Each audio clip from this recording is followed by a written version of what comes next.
ஜெபம் பண்ண கடவோம்.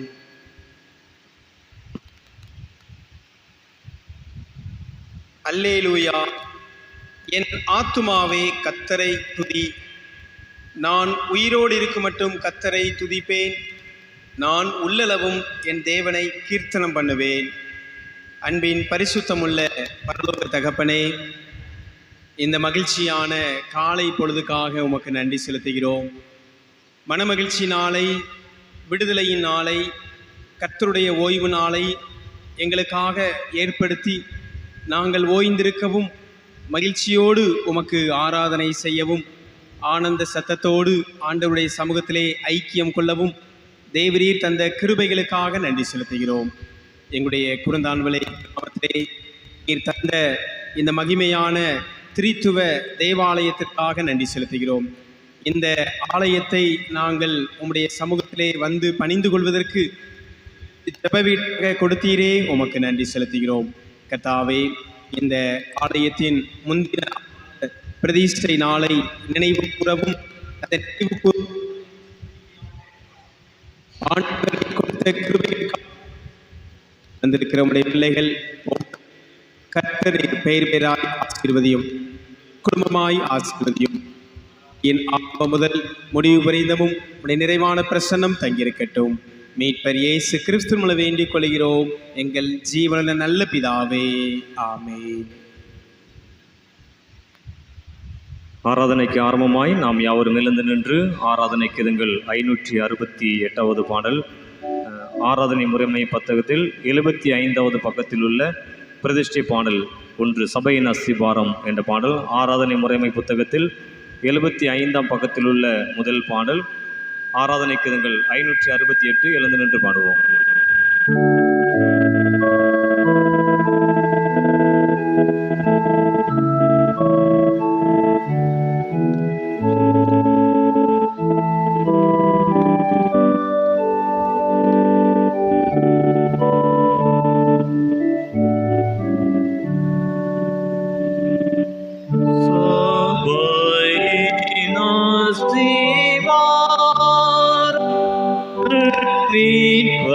Oh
தென்னிந்திய திருச்சபை ஆராதனை முறைமையை நாம் பின்பற்றுவோம். நின்றபடியே பிரார்த்தனை செய்வோமாக. இந்த மஞ்சள் கலர் ஆராதனை முறைமை புஸ்தகத்திலே நமக்கு 35வது பக்கம்.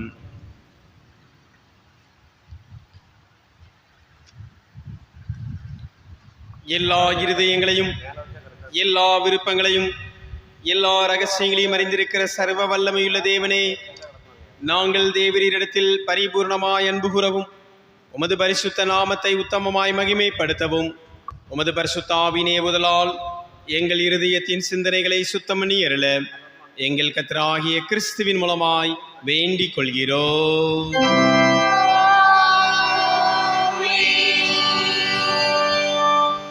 பரிசுத்த தேவனே,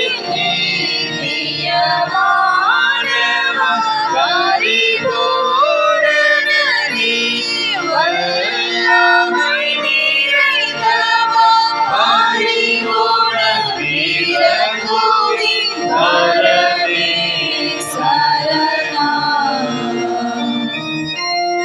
பரிசுத்த தேவனே, நித்தியமானவா, பரிபூரணனே, வல்லமை நிறைந்தவா, பரிபூரண வீரகோவின் பரமே சரணம். பரிசுத்த தேவனே, நித்தியமானவா, பரிபூரணனே, வல்லமை நிறைந்தவா, பரிபூரண வீரகோவின் பரமே சரணம். நம்முடைய கர்த்தராகிய இயேசு கிறிஸ்து சொன்னதாவது: நம்முடைய தேவனாகிய கர்த்தர் ஒருவரே கர்த்தர்.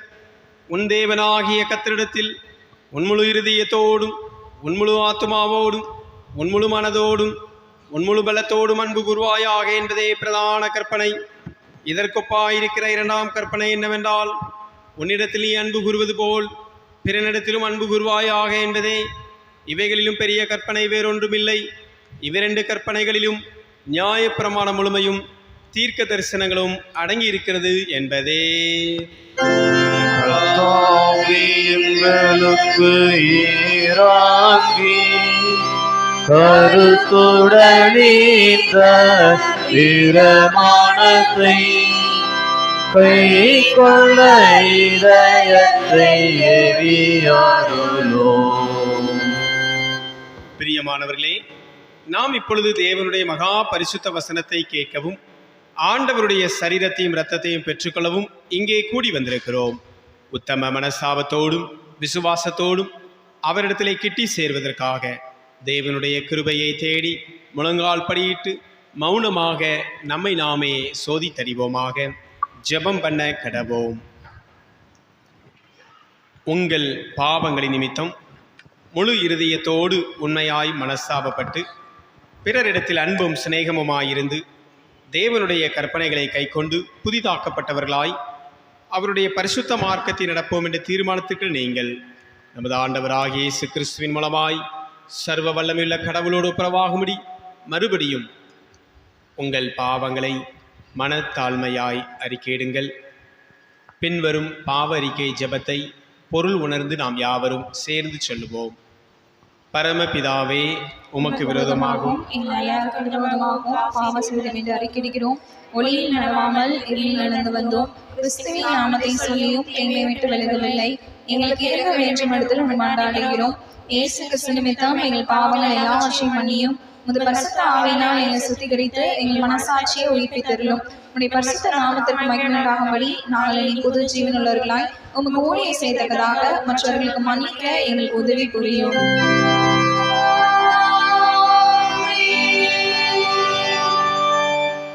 இயேசு கிறிஸ்துவின் மூலமாக தமிழத்தில் உண்மையாய் மனம் திரும்புகிற யாவருக்கும் அருளப்படுகிற கிருபை நிறைந்த வேத வசனங்களை கேளுங்கள்.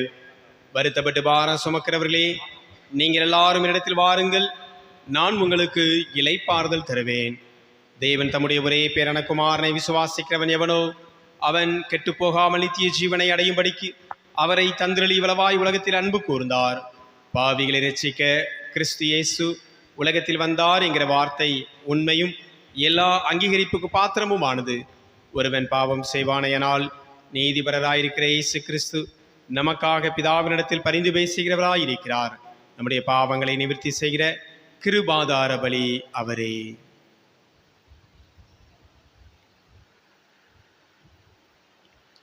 நம்முடைய பரமபிதாவாகிய சர்வ வல்லமையுள்ள கடவுள் உத்தம மனஸ்தாபத்தோடும் உண்மையான விசுவாசத்தோடும் தமிழத்துக்கு மனம் திரும்பி தங்கள் சகோதர சகோதரிகளின் குற்றங்களை மன்னிக்கிற யாவருக்கும் பாவ மன்னிப்பேரளிச்சோம் என்று மிகுந்த இரக்கமாய் வாக்குத்தத்தம் செய்திருக்கிறார்.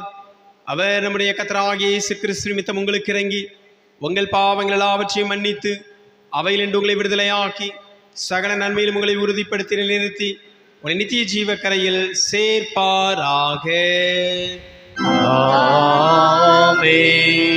தேவரீருக்கே சோஸ்திரமுண்டாவதாக. கர்த்தர் உங்களோடிருப்பாராக. கர்த்தருமதாவியோடும் இருப்பாராக. ஜபம் பண்ண கடவோம். ஆலய பிரதிஷ்டை நினைவு தினம், ஆலய பிரதிஷ்டை பண்டிகை. பரமபிதாவே, கேருபீன்கள் சேராபீன்கள் மத்தியிலே ஓயாமல் புகழ்ந்து துதிக்க தூதர்களின் மத்தியிலும் கோடான கோடி மக்கள் மத்தியிலும் உம்மை நாங்கள் போற்றி ஆராதிக்கின்றோம். உம்மை ஆராதிக்க தேவரீர் எங்களுக்கு தந்துள்ள தூய திரித்துவ ஆலயத்திற்காக உம்மை ஸ்தோத்தரிக்கிறோம். இவ்வாலயத்தில் உமது வசனத்தை நாங்கள் தியானிக்கையில் உம்மை பற்றிய மெய்யறிவில் வளர கிருபை தாரும். இவ்வாலயத்தில் உம்மை ஆராதிக்கிற நாங்கள் உண்மையோடும் பக்தியோடும் பரிசுத்தத்தோடும் தெய்வ பயத்தோடும் ஆவியோடும் ஆராதிக்க ஆண்டவர் கிருபை தாரும். நீர் தங்கும் உம்முடைய பிரசன்னம் தங்கும் வீடாகிய உம்முடைய வீட்டின் நன்மையினால் எங்களை நிறைவாய் ஆசீர்வதிக்க உம்முடைய சமூகத்திலே பணிகிறோம். வந்திருக்கிற உம்முடைய பிள்ளைகள் யாவரையும் ஆண்டவர் ஆசீர்வதியும். உம்முடைய வீட்டின் நன்மையினால் அவர்களை திருப்திப்படுத்தி அவருடைய வீட்டின் கர்த்தாவாய் நீர் இருந்து அவர்களை ஆசீர்வதியும். இயேசு கிறிஸ்துவின் வழியாய் வேண்டிக் கொள்கிறோம் நல்ல பிதாவே.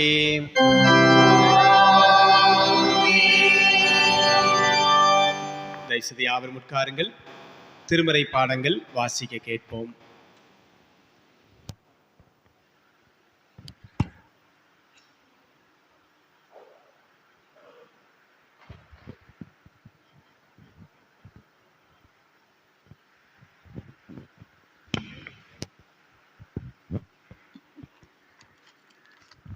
வாசிக்க வேண்டிய முதலாம் வேத பாடம் 1 ராஜாக்கள் 8ஆம் அதிகாரம் 22 முதல் 30 வரை. 1 ராஜாக்கள் 8ஆம் அதிகாரம் 22 முதல்.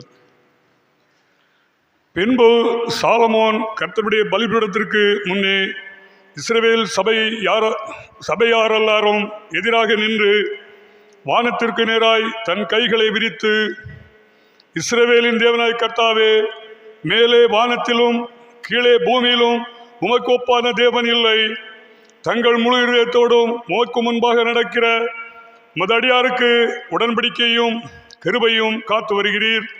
தேவரீர் என் தகப்பனாகிய தாவீது என்னும் உம்முடைய தாசனுக்கு செய்த வாக்கு தத்தத்தை காத்தருளினீர். அதை உம்முடைய வாக்கினால் சொன்னீர். இந்நாளில் இருக்கிறபடி உம்முடைய கரத்தினால் அதை நிறைவேற்றினீர். இஸ்ரவேலின் தேவனாய் கர்த்தாவே, தேவரீர் என் தகப்பனாகிய தாவீது என்னும் உம்முடைய தாசனை நோக்கி, நீ எனக்கு முன்பாக நடந்தது போல உன் குமாரரும் எனக்கு முன்பாக நடக்கும்படி தங்கள் வழியை காப்பார்களே. ஆகினால் இஸ்ரவேலின் சிங்காசனத்தின் மேல் வீற்றிருக்கும் புருஷன் எனக்கு முன்பாக உனக்கு இல்லாமற் போவதில்லை என்று சொன்னதை இப்பொழுது அவனுக்கு நிறைவேற்றும். இஸ்ரவேலின் தேவனே, என் தகப்பனாகிய தாவீது என்னும் உம்முடைய தாசனுக்கு சொன்ன உம்முடைய வார்த்தை மெய் என்று விளங்குவதாக. தேவன் மெய்யாக பூமியிலே வாசம் பண்ணுவாரோ? இதோ வானங்களும் வானாதி வானங்களும் உம்மை கொள்ளாதே. நான் கட்டின இந்த ஆலயம் எம்மாத்திரம். என் தேவனாகிய கர்த்தாவே, உமது அடியேன் இன்று உமது சந்ததியில் செய்கிற விண்ணப்பத்தையும் மன்றாட்டையும் கேட்டு உமது அடியனுடைய விண்ணப்பத்தையும் வேண்டுதலையும் திருவுளத்தில் கொண்டரலும். உமது அடியேன் இவ்விடத்திலே செய்யும் விண்ணப்பத்தை கேட்கும்படி என்னுடைய நாமம் விளங்கும் என்று நீர் சொன்ன ஸ்தலமாகிய இந்த ஆலயத்தின் மேல் உம்முடைய கண்கள் இரவும் பகலும் திறந்திருப்பதாக. உமது அடியானும் இந்த ஸ்தலத்திலே விண்ணப்பம் செய்ய போகிற உமது ஜனமாகிய இஸ்ரவேலும் பண்ணும் ஜபத்தை கேட்டருளும். பரலோகமாகிய உம்முடைய வாசஸ்தலத்திலே அதை நீர் கேட்பீராக, கேட்டு மன்னிப்பீராக என்பது வாசிக்க வேண்டிய முதலாம் வேத பாடம் வாசாயிற்று. தேவரிற்கே மகிமை உண்டாவதாக.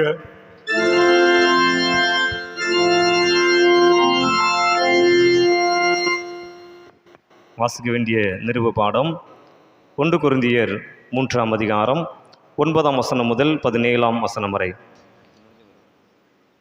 1 கொரிந்தியர் 3ஆம் அதிகாரம் 9ஆம் வசனம் முதல். நாங்கள் தேவனுக்கு உடன் வேலையாட்களாக இருக்கிறோம். நீங்கள் தேவனுடைய பண்ணையும் தேவனுடைய மாளிகையுமாக இருக்கிறீர்கள். எனக்கு அளிக்கப்பட்ட தேவ கிருபையின்படியே புத்தியுள்ள சிறுபாசாரியைப் போல அஸ்திபாரம் போட்டேன். வேறொருவன் அதன் மேல் கட்டுகிறான். அவனவன் தான் அதன் மேல் இன்ன விதமாய் கட்டுகிறான் என்று பார்க்க கடவன். போடப்பட்டிருக்கிற அஸ்திபாரமாகிய இயேசு கிறிஸ்துவை அல்லாமல் வேறே அஸ்திபாரத்தை போட ஒருவனாலும் கூடாது. ஒருவன் அந்த அஸ்திபாரத்தின் மேல் பொன் வெள்ளி விலையேறப்பெற்ற கல் மரம் புல் வைக்கோல் ஆகிய இவைகளை கட்டினால் அவனவனுடைய வேலைப்பாடு வெளியாகும். நாளானது அதை விளங்க பண்ணும். ஏனெனில் அது அக்னியினாலே வெளிப்படுத்தப்படும். அவனவனுடைய வேலைப்பாடு எத்தன்மை உள்ளதென்று அக்னியானது பரிசோதிக்கும். அதன் மேல் ஒருவன் கட்டினது நிலைத்தால் அவன் கூலியை பெறுவான். ஒருவன் கட்டினது வெந்து போனால் அவன் நஷ்டமடைவான். அவனோ இரட்சிக்கப்படுவான். அதுவும் அக்னியில் அகப்பட்டு தப்பினது போல் இருக்கும். நீங்கள் தேவனுடைய ஆலயமாய் இருக்கிறீர்கள் என்றும் தேவனுடைய ஆவி உங்களில் வாசமாய் இருக்கிறார் என்றும் அறியாதிருக்கிறீர்களா? ஒருவன் தேவனுடைய ஆலயத்தை கெடுத்தால் அவனை தேவன் கெடுப்பார். தேவனுடைய ஆலயம் பரிசுத்தமாயிருக்கிறது, நீங்களே அந்த ஆலயம் என்பது. நிருபபாடம் வாசித்து முடிந்தது.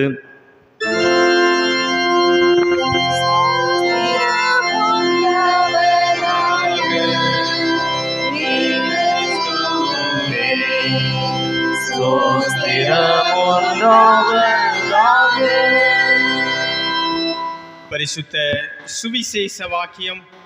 அது பரிசுத்த யோவான் எழுதின நற்செய்தி நூல் 10ஆம் அதிகாரம் 22ஆம் வசனம் முதல் அடங்கியிருக்கிற தேவனுடைய வார்த்தைகளை கேளுங்கள்.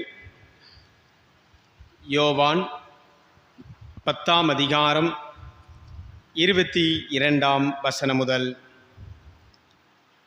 பின்பு எருசலேமிலே தேவாலய பிரதிஷ்டை பண்டிகை வந்தது. மாரி காலமுமாயிருந்தது. இயேசு தேவாலயத்தில் சாலமோனுடைய மண்டபத்திலே உலாவிக் கொண்டிருந்தார். அப்பொழுது யூதர்கள் அவரை சூழ்ந்து கொண்டு, எதுவரைக்கும் எங்கள் ஆத்துமாவுக்கு சந்தேகம் உண்டாக்குகிறீர்? நீர் கிறிஸ்துவானால் எங்களுக்கு தெளிவாய் சொல்லும் என்றார்கள். இயேசு அவர்களுக்கு பிரதியுத்தரமாக, அதை உங்களுக்கு சொன்னேன், நீங்கள் விசுவாசிக்கவில்லை. என் பிதாவின் நாமத்தினாலே நான் செய்கிற கிரியைகளே என்னை குறித்து சாட்சி கொடுக்கிறது. ஆனாலும் நான் உங்களுக்கு சொன்னபடியே நீங்கள் என் மந்தையின் ஆடுகளாயிராதபடியினால் விசுவாசியாமல் இருக்கிறீர்கள். என் ஆடுகள் என் சத்தத்திற்கு செவி கொடுக்கிறது. நான் அவைகளை அறிந்திருக்கிறேன். அவைகள் எனக்கு பின் செல்கிறது. நான் அவைகளுக்கு நித்திய ஜீவனை கொடுக்கிறேன். அவைகள் ஒரு காலும் கெட்டுப்போவதில்லை. ஒருவனும் அவைகளை என் கையிலிருந்து பறித்து கொள்வதும் இல்லை.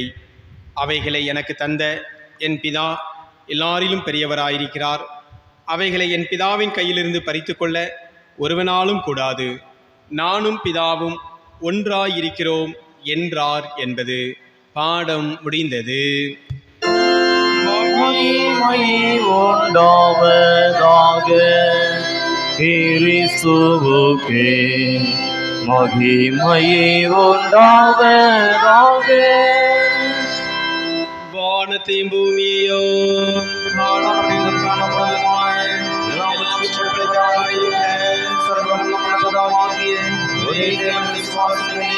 ஒரே கர்த்தருமாய் தேவனுடைய பிறனம் மரணம் இருக்கிற இயேசு கிறிஸ்து விசுவாசிக்கிறேன். அவர் சகோதரனே தமது புதருக்கு ஜெயித்தவர் தேவனுக்கு தேவனானவர் ஜோதியில் ஜோதியானவர் நேரில் விண்ணுவானவர் உண்டாவப்பட்டவர் செழிப்புடையவர் உண்டாவுடைய தேவனவர் அசலைக்கு ஆண்டவர் உண்டாவப்பட்டவர் நம்மை ரட்சிக்கிறார். கடவுளுக்கே பிரசன்னமானவரே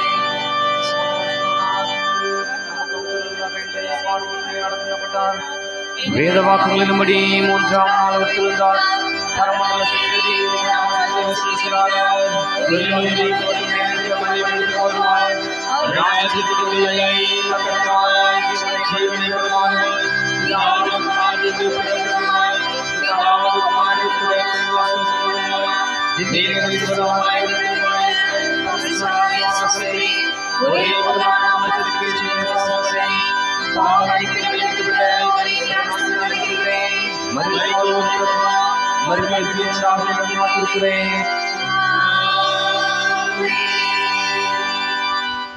யாவரும் உட்காருங்கள். திருச்சபைக்கான அறிவிப்புகளை நாம் கேட்போம்.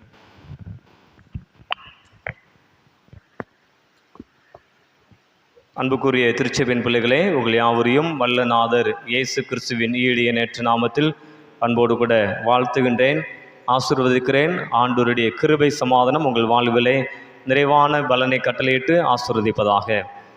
இந்த ஆகஸ்ட் மாதம் 1958ஆம் ஆண்டு நம்முடைய ஆலயத்திலே முதல் ஆலயம் பிரதிஷ்டை பண்ணப்பட்ட ஒரு நாள். அதை நினைத்து பார்க்கும்படியாக இந்த 2025ஆம் ஆண்டிலே நாம் அனைவரும் கூடியிருக்கின்றோம். வருகின்ற ஒவ்வொரு வருடமும் இந்த நினைவு பிரதிஷ்டை பண்டிகை ஆராதனை நடைபெறும்.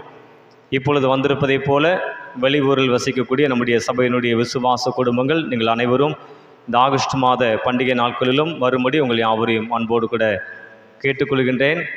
உங்களுடைய சிந்தனைக்கு வைத்து உங்களுக்கும் உங்களுடைய பிள்ளைகளுக்கும் நம்முடைய கிராம ஆலயத்தை குறித்துதான கரிசனையை அவர்கள் மத்தியில் விதைக்கும்படி உங்கள் யாவரையும் பட்சமாய் கேட்டுக்கொள்கின்றோம்.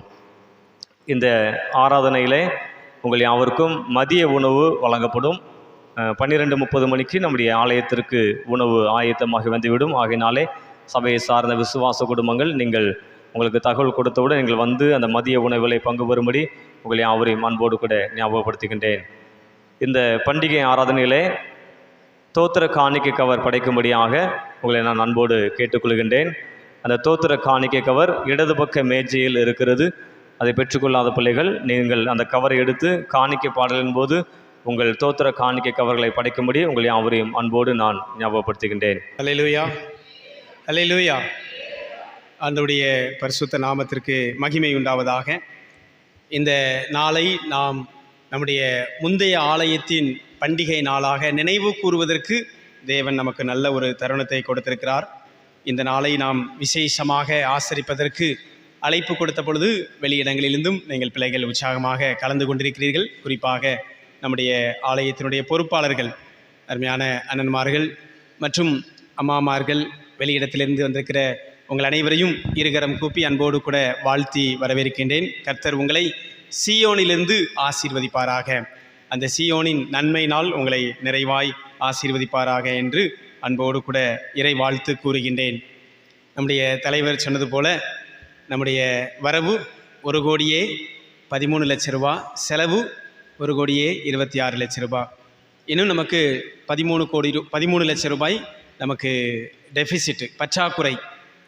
ஒருவேளை அதை ஒரு சில குடும்பங்கள் கடனாக நமக்கு வட்டி இல்லாமல் நீங்கள் ஆலயத்துக்கு நாங்கள் கொடுக்குறோம், எங்களுக்கு கிடைக்க பெறும்பொழுது அதை உடனே கொடுங்க அப்படின்னு சொல்லி அவங்க கொடுத்துருக்காங்க. ஸோ அதையும் நம்ம அன்போடு கூட நம்ம கொடுக்கணும். அது மாத்திரமல்ல, இன்னும் பணிகள் உண்டு. நம்முடைய வளாக சுற்றுச்சுவர் ஆலய அந்த காம்பவுண்டு வால் நமக்கு கட்டணும். பள்ளிக்கூடமும் சொல்லியிருக்கேன், தலைவர்கிட்ட சொல்லியிருக்கேன். நல்ல பள்ளிக்கூடத்தையும் நீங்கள் என்ன செய்யணும், அதை நமக்கு பில்லர் போட்டு நல்ல ஒரு காங்கிரீட் ரூஃப் போட்டு அதை நம்ம பிள்ளைகள் வெளியிடத்துலேருந்து வரும்பொழுது சிலருக்கு இன்னும் தங்குவதற்கு வசதிகள் குறைவு. அப்போ அவங்க வந்து தங்குவதற்கு அந்த பள்ளிக்கூட பாடசாலை வளாகத்தை பயன்படுத்தி கொள்ளலாம். அதனால் அதுவும் இன்னும் நமக்கு கொஞ்சம் வேலை இருக்குது, அந்த வேலை இருக்குது.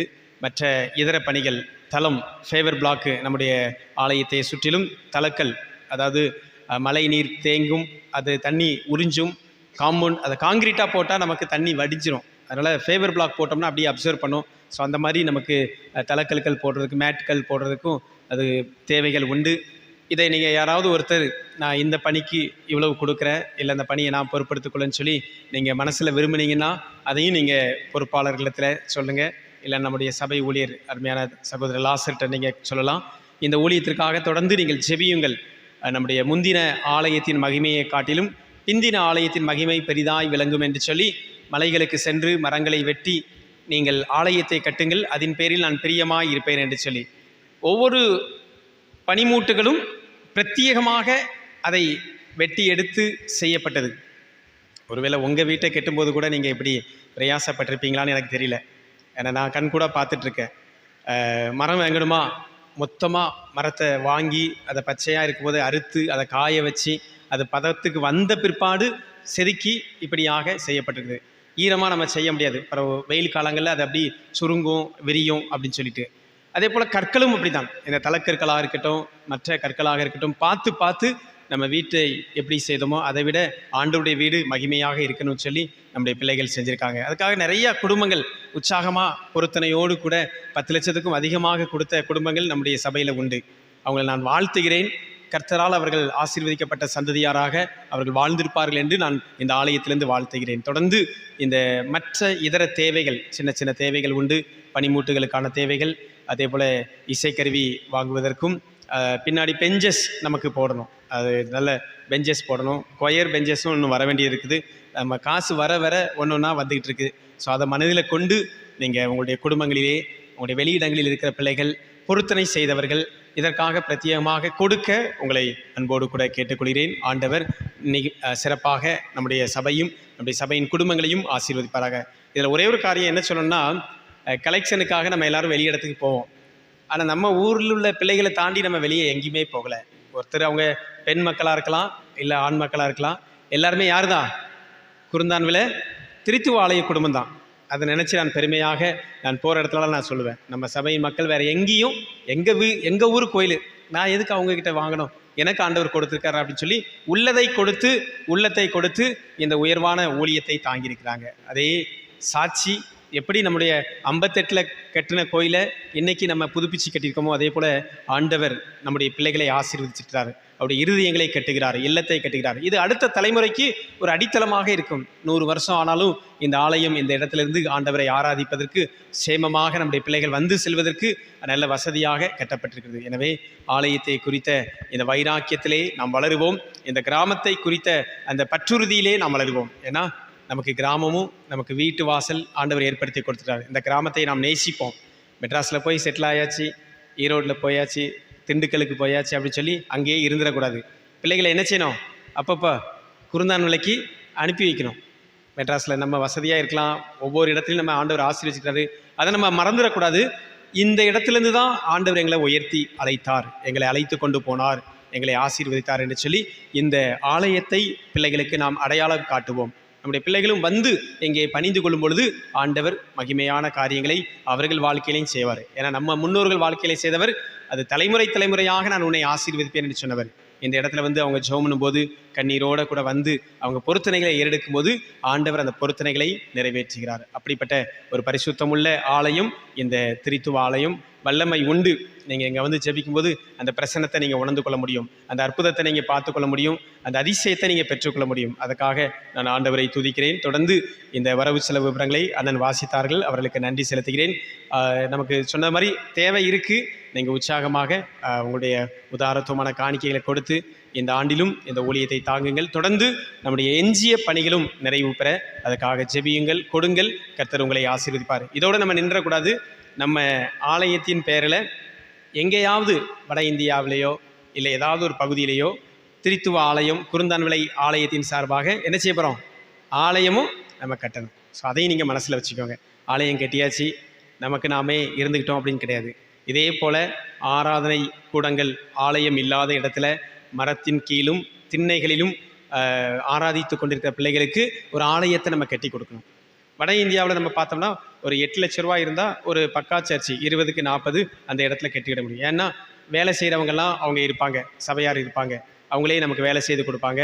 மெட்டீரியல்கள், மூலதனங்கள், பொருட்களுக்கு மாத்திரம்தான் அது செலவாகும். 20க்கு 40ல் 8 லட்ச ரூபாய்க்கு நல்ல பக்கா சர்ச்சு ஒன்று கட்டிடலாம். ஸோ அதை நீங்கள் மனதில் கொண்டு அது எந்த பணித்தலம் அப்படின்னு சொல்லி நம்ம மூப்பர்கள் கலந்து ஆலோசித்து ஏதாவது ஒரு பணித்தளத்தில் ஆண்டுடைய ஊழியத்தை நாம் இழுத்து கட்டுவோம். ஆண்டவர் பெரிய காரியங்களை செய்வாராக. தொடர்ந்து கர்த்தர் உங்களை ஆசீர்வதிப்பாராக. அதே போல் நம்முடைய ஆராதனை முடிந்த பிற்பாடு மதிய ஐக்கிய விருந்து அனைவருக்கும் கொடுக்கப்படுகிறது. நாம் உணவருந்தி ஐக்கியத்தை நாம் பெருக்கிக் கொள்வோம்.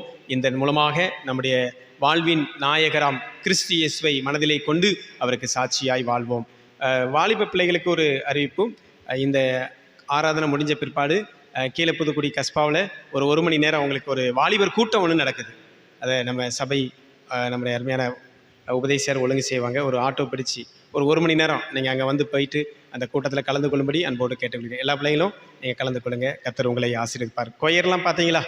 நம்ம ஊரில் நம்ம குடும்பங்கள் 10 பேர் இருந்தாலும் அந்த கொயரும் அப்படி நாங்கள் 10 பேர் இருப்போம் அப்படின்னு சொல்லி அவங்களும் சந்தோஷமாக கொயர் போட்டிருக்காங்க. நம்முடைய அருகாமையில் இருக்கிற கிளை சபைகளிலிருந்து பிள்ளைகள் வந்திருக்கிறாங்க. அவங்களையும் நம்ம உற்சாகப்படுத்துவோம்.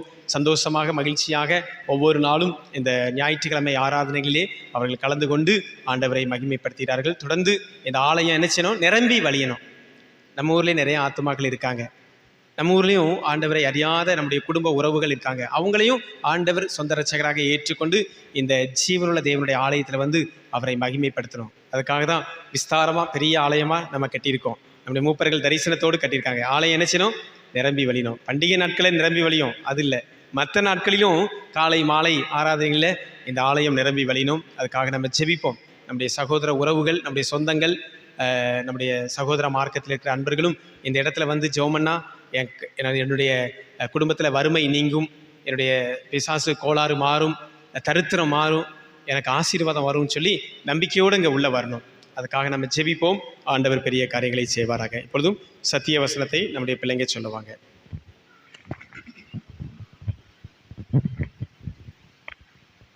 அல்லாமலும் நீங்கள் உங்களை வஞ்சியாதபடிக்கு திருவசனத்தை கேட்கிறவர்களாய் மாத்திரமல்ல அதன்படி செய்கிறவர்களாயும் இருங்கள். யாக்கோபு 1:22.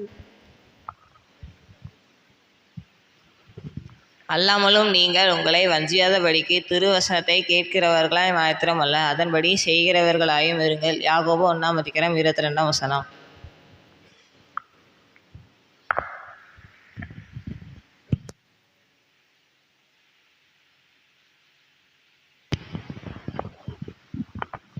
வசனம் சொன்ன பிள்ளைகளை நாங்கள் வாழ்த்துகின்றோம். ஆண்டவர் அவர்களை ஆசீர்வதிப்பாராக.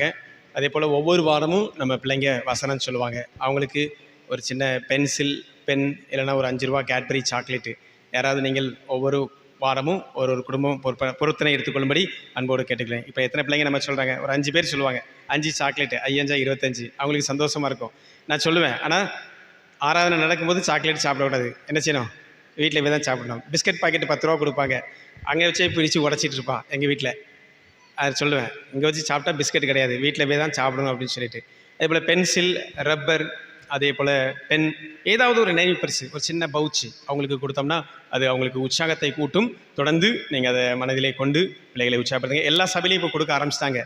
சோனகர் நிலையில் பிஸ்கட்டு ஒரு வாரம் சாக்லேட்டு, ஒரு வாரம் இந்த பென்சில் அதில் எரேசரோடு இருக்கும், அந்த மாதிரி பென்சில், அப்படி ஒன்று ஒன்றா கொடுக்கும்போது அவங்களுக்கு ஒரு என்கரேஜ்மெண்ட்டு, சந்தோஷமாக அதை பெற்றுக்கொண்டு அந்த வசனம் சொல்கிறாங்க, அவங்கள ஊக்கப்படுத்துவோம். ஏன்னா அந்த பசுமரத்தாணியில் பதியும் போல் இந்த சின்ன வயசுலேயே இந்த வசனம் அவங்க இருதயத்தில் இருக்கும்போது அவங்க எந்த இடத்துக்கு போனாலும் சாட்சியாக இருப்பாங்க. நம்ம பிள்ளைங்க இன்றைக்கி நிறைய நேரங்களில் பயப்படுவாங்க. ஐயோ பொத்தி நம்ம 12th வரைக்கும் நம்ம பக்கத்துலேயே வச்சுட்டோம், காலேஜுக்கு போகிறான், ஹாஸ்டலுக்கு போகிறான், எப்படி இருப்பானோ, எப்போ எந்திப்பான், துணியை எப்படி துவைப்பான் அப்படின்லாம் ரொம்ப எதிர்பார்ப்பாங்க. ஆனால் நம்ம பிள்ளைங்க எங்கே போனாலும் சந்தோஷமாக மகிழ்ச்சியாக அந்த வேலைகளை செய்வாங்க. அவங்களுக்கு ஆண்டவர் துணை இருக்கிறார். அதனால் நீங்கள் உங்களுடைய பிள்ளைகளை இந்த வசனம் சொல்கிறதுல உற்சாகப்படுத்துங்க. கர்த்தர் உங்களை ஆசீர்வதிப்பாராக. ஆமென்.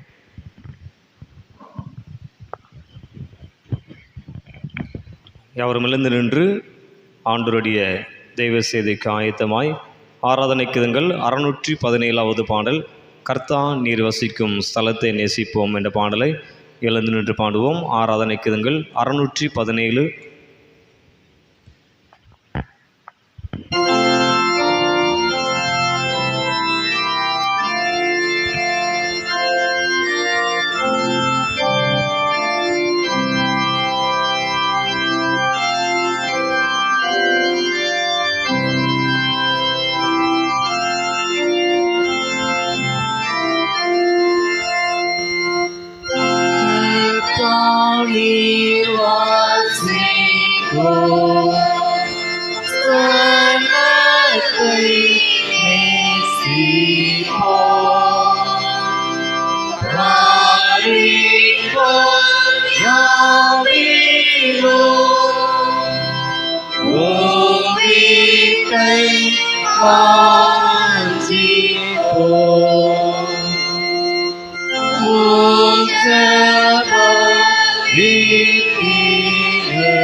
தயவுசெய்து அவர் முற்காருங்கள். அறிவிப்பு கொடுத்த உடனே பிள்ளைகளுக்கு பரிசை கொடுத்து இந்த அருமையான சிறுவர் ஊழியத்தை தாங்கியிருக்கிற அருமையான குடும்பத்தாரை நான் வாழ்த்துகின்றேன். பிள்ளைகள் அருமையான ஜெர்சன் அப்புறம் கேப்ரியல், நீங்கள் முன்னாடி வந்து இந்த பரிசை பெற்றுக்கொள்ள அன்போடு கேட்டுக்கொள்கிறேன். God bless you, God bless you, God bless you. பரிசை கொடுத்து இந்த ஊழியத்தை தாங்கியிருக்கிற உங்களை ஆண்டவர் ஆசீர்வதிப்பாராக, பரலோகத்தின் நன்மையினால் நிரப்புவாராக. அதே போல் நமக்கு ஒவ்வொரு வாரமும் உங்களுக்கு ஒரு பென்சில் இல்லைன்னா பென், சின்ன பரிசு அவங்களுக்கு ஒரு பெரிய தாக்கத்தை உண்டாக்கும், ஒரு பெரிய சந்தோஷத்தை கொடுக்கும், மகிழ்ச்சியை கொடுக்கும். கோயிலிருந்து கொடுக்காங்க, கோயிலிருந்து இந்த ஆசீர்வாதம் எனக்கு அப்படின்னு சொல்லி இந்த ஆலயத்தின் நன்மை அதை ஆண்டவர் கொடுத்து பிள்ளைகளை கனப்படுத்துவாராக. ஆமேன்.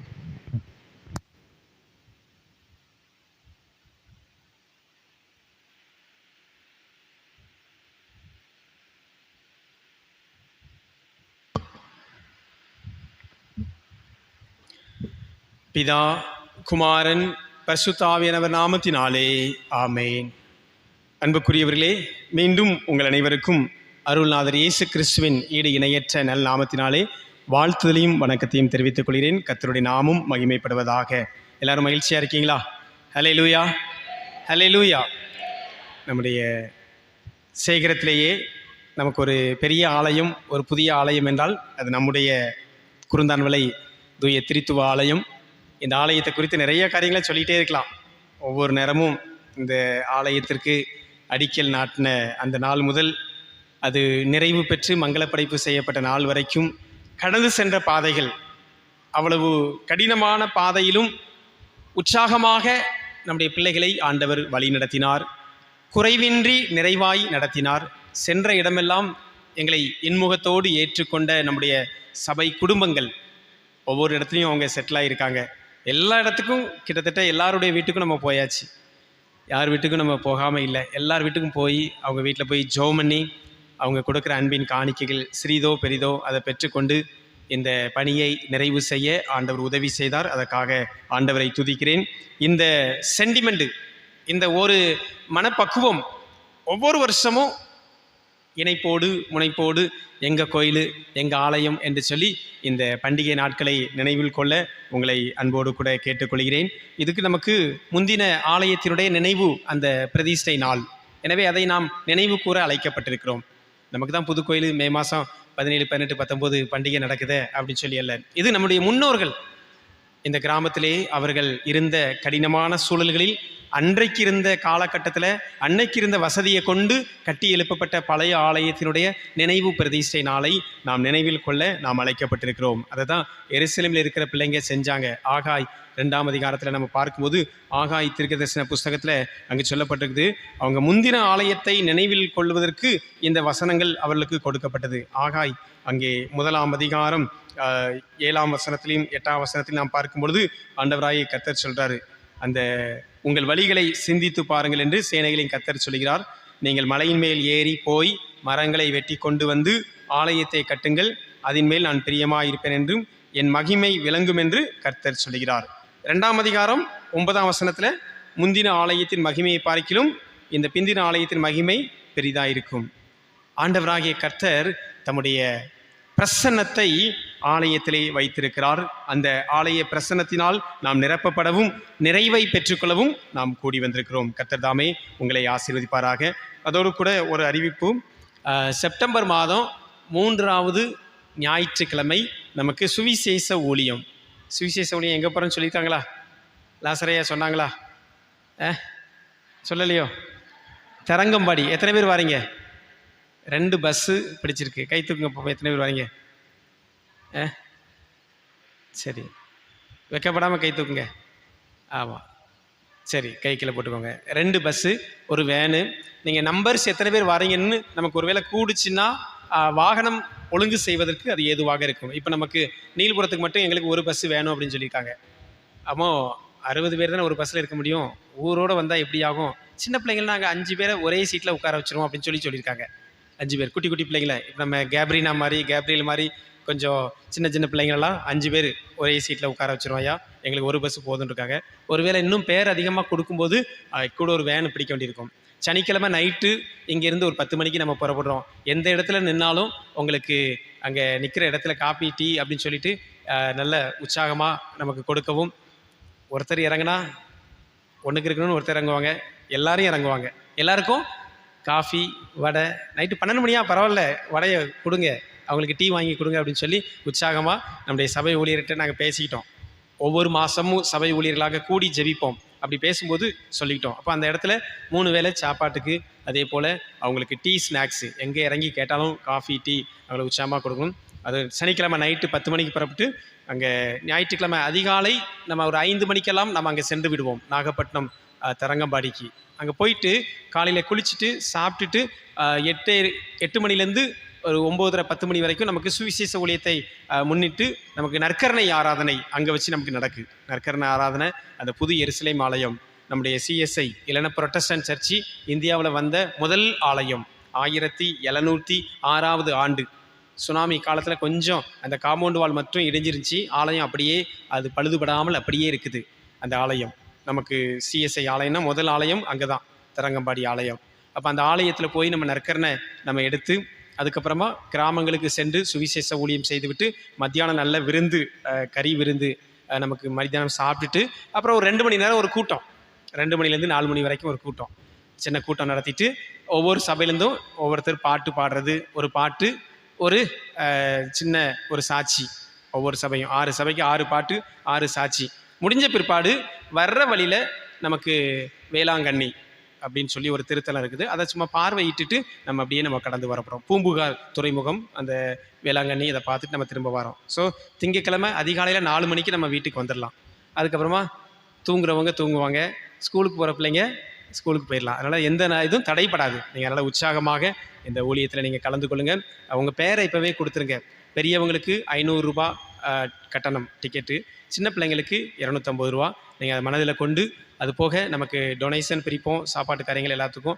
ஏன்னா அதை ஆண்டவர் கடந்த வருஷத்தை போல் இந்த வருஷம் நமக்கு நிறைவாக ஆண்டவர் நடத்தி கொடுக்கிறார். உற்சாகமாக நாம் செய்வோம். கர்த்தர் பெரிய காரியங்களை செய்வாராக. அமர்ந்தவாறு தலை தாழ்த்தி ஆண்டவரை நோக்கி பார்ப்போம். எங்கள் கண்மலையும் எங்கள் மீட்பெருமாகிய கர்த்தாவே, எங்கள் வாயின் வார்த்தைகளும் எங்கள் இருதயத்தின் தியானங்களும் உம்முடைய சமூகத்தில் பிரீதியாயிருக்க நாங்கள் ஜெபிக்கின்றோம். வந்திருக்கிற உம்முடைய பிள்ளைகள் ஒவ்வொருவரையும் ஆண்டவர் ஆசீர்வதியும். முந்தின ஆலயம் 1958 ஆண்டு எங்கள் முன்னோர் கட்டி கொடுத்த ஆலயம், அது இன்று புதுப்பிக்கப்பட்டு புதிய ஆலயமாக, புதிய கிருபைகளை நாங்கள் பெற்றவர்களாக வந்திருக்கிறோம். அந்த பழைய ஆலயத்தின் பண்டிகையை நினைவு கூற இந்த புதிய ஆலயத்திலேயே கூடி வந்திருக்கிறோம். ஆண்டவர் ஆசீர்வதியும். வந்திருக்கிற பிள்ளைகளை ஆசீர்வதியும். நன்மையினால் நிரப்பும். தெய்வ கிருபை சமாதானம் பிள்ளைகளை தாங்கட்டும். இயேசு கிறிஸ்து மூலம் வேண்டிக் கொள்கிறோம் எங்கள் சொன்ன நல்ல பிதாவே, ஆமேன். நாம் எடுத்தவர்கள் வாசிப்போம். இந்த நாளுக்கான சத்திய வசனம் யாக்கோபு நிருபம் 1ஆம் அதிகாரத்திலே சிறு பிள்ளைகள் சத்திய வசனமாக கூறின வசனத்தை நாம் ஒருவர் வாசிப்போம்.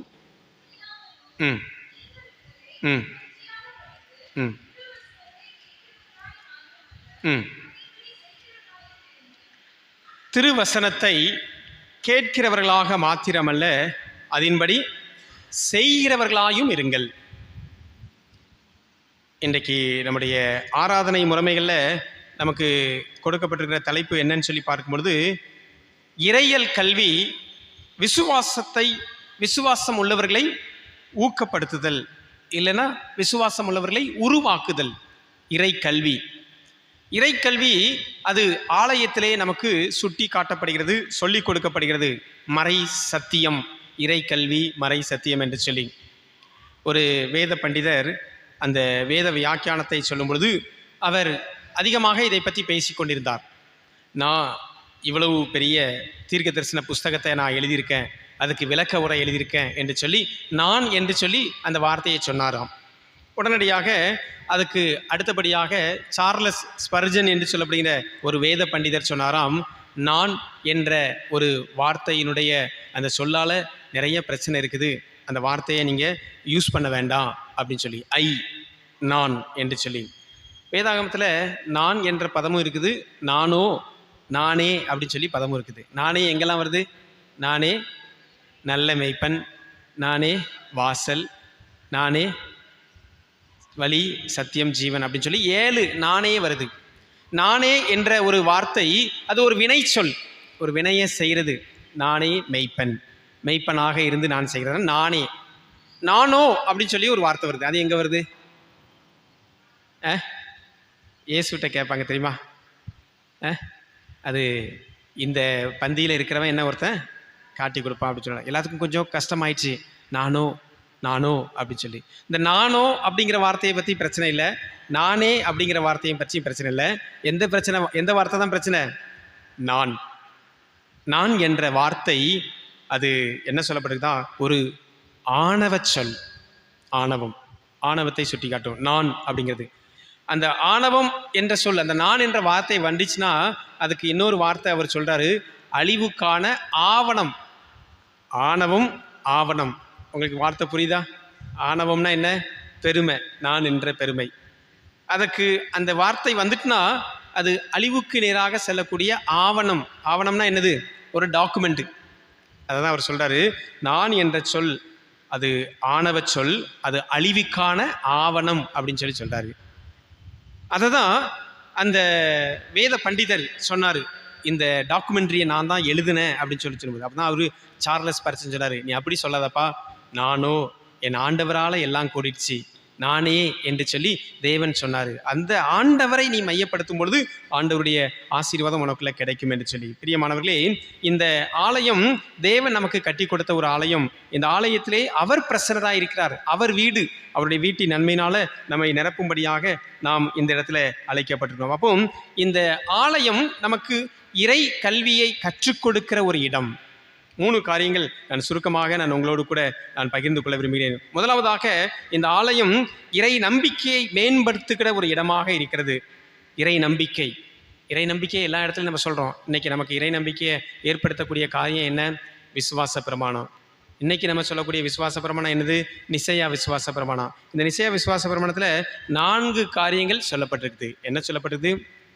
அவருடைய ஒரே கடவுள், I am the God, I believe in one God, I believe in one God, God the Father. நான் ஒரே ஒரு கடவுளை நம்புகிறேன். இதெல்லாம் நம்ம சொல்கிறோம், ரிப்பீட்டட்லி சொல்கிறோம், ஒவ்வொரு வாரமும் நம்ம சொல்லிகிட்டே இருக்கோம். ஆனால் ஹூ இஸ் காட்? யார் அந்த கடவுள்? அதை நம்ம தெரிஞ்சிருக்கிறோமா? அதுதான் இங்கே கேள்விக்குறியாக இருக்குது. ஒரே ஒரு கடவுளை விசுவாசிக்கிறேன், அவருடைய ஒரே பேரான குமாரனாகிய நாதர் இயேசு கிறிஸ்துவையும் விசுவாசிக்கிறேன். அவர் யாரு? அவர் நமக்காக பொந்தி பிலாத்தின் காலத்தில் பாடுபட்டு மரித்து அடக்கம் பண்ணப்பட்டு உயிர்த்து 3ஆம் நாள் எழுந்து இன்றைக்கும் ஜீவிக்கிறார். ஒரே குமாரனாம் கடவுளை விசுவாசிக்கிறேன். ஒரே பரிசுத்த ஆவியை விசுவாசிக்கிறேன். 4வது, ஒரே சபையை விசுவாசிக்கிறேன். ஒரே கேத்தலிக் சர்ச்சு. கேத்தலிக்னா ரோமன் கத்தோலிக்க சபை இல்லை. கேத்தலிக்னா அதுக்கு பொருள் யூனிவர்சல் சர்ச்சு, உலகளாவிய சபை. இதை தான் நம்ம ரிப்பீட்டட்லி நம்ம சொல்லிகிட்டே இருக்கோம். ஒரே கடவுளை விசுவாசிக்கிறேன். எல்லாரும் விசுவாசிக்கிறீங்களா? யார் அந்த கடவுள்? அந்த கடவுள் யார் என்பதை அறிந்து கொள்வதற்காகத்தான் இந்த இறை கல்வி இந்த ஆலயத்திலே நமக்கு சொல்லப்படுது. Who is God? அவர் எப்படி இருப்பார்? அவருடைய சுபாவம் என்ன? அவருடைய செயல்பாடு என்ன? அவருடைய சுபாவம் என்ன? சுபாவம் ஆவியின் கனியில் சொல்லப்பட்டிருக்கிற 9 காரியங்கள் எல்லாமே அவருடைய சுபாவம். சுபாவம்னா அவருடைய குணநலங்கள். இப்போ நம்ம ஒருத்தரை பார்த்து இவங்க பேரை சொல்லி அவங்க சுபாவம் என்னென்னா, அவங்க ரொம்ப சாந்தமாக இருப்பாங்க, ரொம்ப அமைதியாக இருப்பாங்க, ரொம்ப கோவப்படுவாங்க, இல்லை ரொம்ப அவங்க அதிகமாக டென்ஷன் அடைவாங்க அப்படின்னு சொல்லி ஒவ்வொருத்தருடைய சுபாவத்தை சொல்லுவோம். அப்போ இந்த ஹூ இஸ் அவர் காட்? ஒரே கடவுளை விசுவாசிக்கிறோம். அந்த கடவுள் எப்படிப்பட்டவராம்? அன்புள்ளவர். அந்த கடவுள் இரக்கம் உள்ளவர். அந்த கடவுள் காருண்யம் உள்ளவர். நம்முடைய சிந்தைக்கு அப்பாற்பட்டு அவர் செயல்பட்டு கொண்டிருக்கிறார். நம்ம பக்கத்தில் தான் இருக்கார். உங்கள் பக்கத்தில் இருக்கார். நீங்கள் பிரயாணம் பண்ணும்பொழுது உங்கள் கூட இருக்கிறாரு. நீங்கள் வீட்டில் வேலை செய்யும்போது உங்கள் கூட இருக்கிறாரு. நீங்கள் இரவு தூங்கும்போது உங்கள் கூட இருக்கிறாரு. அந்த அளவுக்கு அதிகமான வல்லமையுடைய சக்தியுடைய அந்த ஆண்டவர் உங்கள் கூட இருக்கிறாரு. அல்லேலூயா. ஆமாம், அவரை தேடி நம்ம எங்கேயும் போக வேண்டாம். அவர் உங்கள் கூடவே இருக்கிறாரு. அவர் பேர் இம்மானுவேல். இம்மானுவேல் என்பதற்கு என்ன அர்த்தமா? தேவன் நம்மோடு கூட இருக்கிறார், உங்களோடு கூட தான் இருக்கிறாரு. அந்த கடவுளை நாம் ஒரே கடவுளை விசுவாசிக்கிறோம். அவர் 3 நிலைகளில் வெளிப்பட்டிருக்கிறார். அவருடைய குமாரனாம் கிறிஸ்துவை விசுவாசிக்கிறோம். அவர் நமக்காக பாடுபட்டார், நம் பாவம் நீங்க அவர் நம்மை சிலுவையிலே மீட்டு கொண்டார். 3வது, அவருடைய ஆவி, பரிசுத்த ஆவியானவர் நம்மை வழி நடத்துகிறார் சத்தியத்துக்குள்ளே. 4வது, ஒரே கேத்தலிக் சர்ச், ஒரே யூனிவர்சல் சர்ச், ஒரே சபையை விசுவாசிக்கிறேன், ஒன் கேத்தலிக் சர்ச் அப்படின்னு சொல்லி பார்த்தோம்னா அந்த ஒன் யூனிவர்சல் சர்ச், உலகளாவிய ஒரே திருச்சபை. டினாமினேஷன் இன்னைக்கு பல இருக்கலாம். நம்ம சிஎஸ்ஐயாக இருக்கலாம், கத்தோலிக்க மார்க்கத்தில் இருக்கலாம், பெந்தேகோஸ்தே இருக்கலாம், ஏஜி சர்ச் இருக்கலாம், வேற என்னெல்லாம் இருக்குது, நிறைய சபைகள் இருக்குது. அது பிரச்சனை இல்லை. ஆனால் யாரு தான்?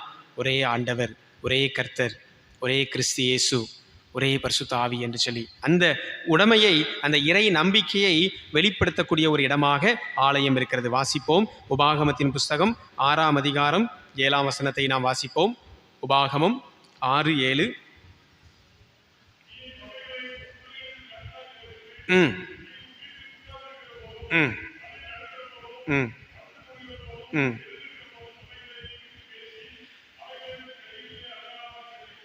ஆமாம், ஞாபகக்குறியாக இருக்கும். கையில் அடையாளமாக கட்டிக்கிடணும், ஞாபகக்குறியாக நெற்றியிலே இருக்க வேண்டும். 2 கண்களுக்கும் இடையில நெற்றியிலே அந்த காரியங்கள் இருக்க வேண்டும். அதை இன்னைக்கும் பாரம்பரியமிக்க யூதர்கள் செய்து கொண்டிருக்கிறாங்க. நெத்தியில் ஒரு கயிறை கட்டியிருப்பாங்க, அதுக்கு நடுவில் ஒரு கருப்பு கலரில் ஒரு சுருள் இருக்கும். நம்ம பழைய காலத்தில் அரைக்கச்சையில் பெல்ட் போட்டிருப்பாங்க, பெரிய பெரிய தாத்தா வச்சுருப்பாங்க. அதில் என்ன இருக்கும்? மூக்குப்பொடி இருக்கும், அப்படி தானே? வாழைத்தடையில் சுருட்டி வச்சுருப்பாங்க. அந்த வாழைத்தடை மாதிரியே தான் இருக்கும். அந்த வாழைத்தடையில் எழுதப்பட்டிருக்கும்.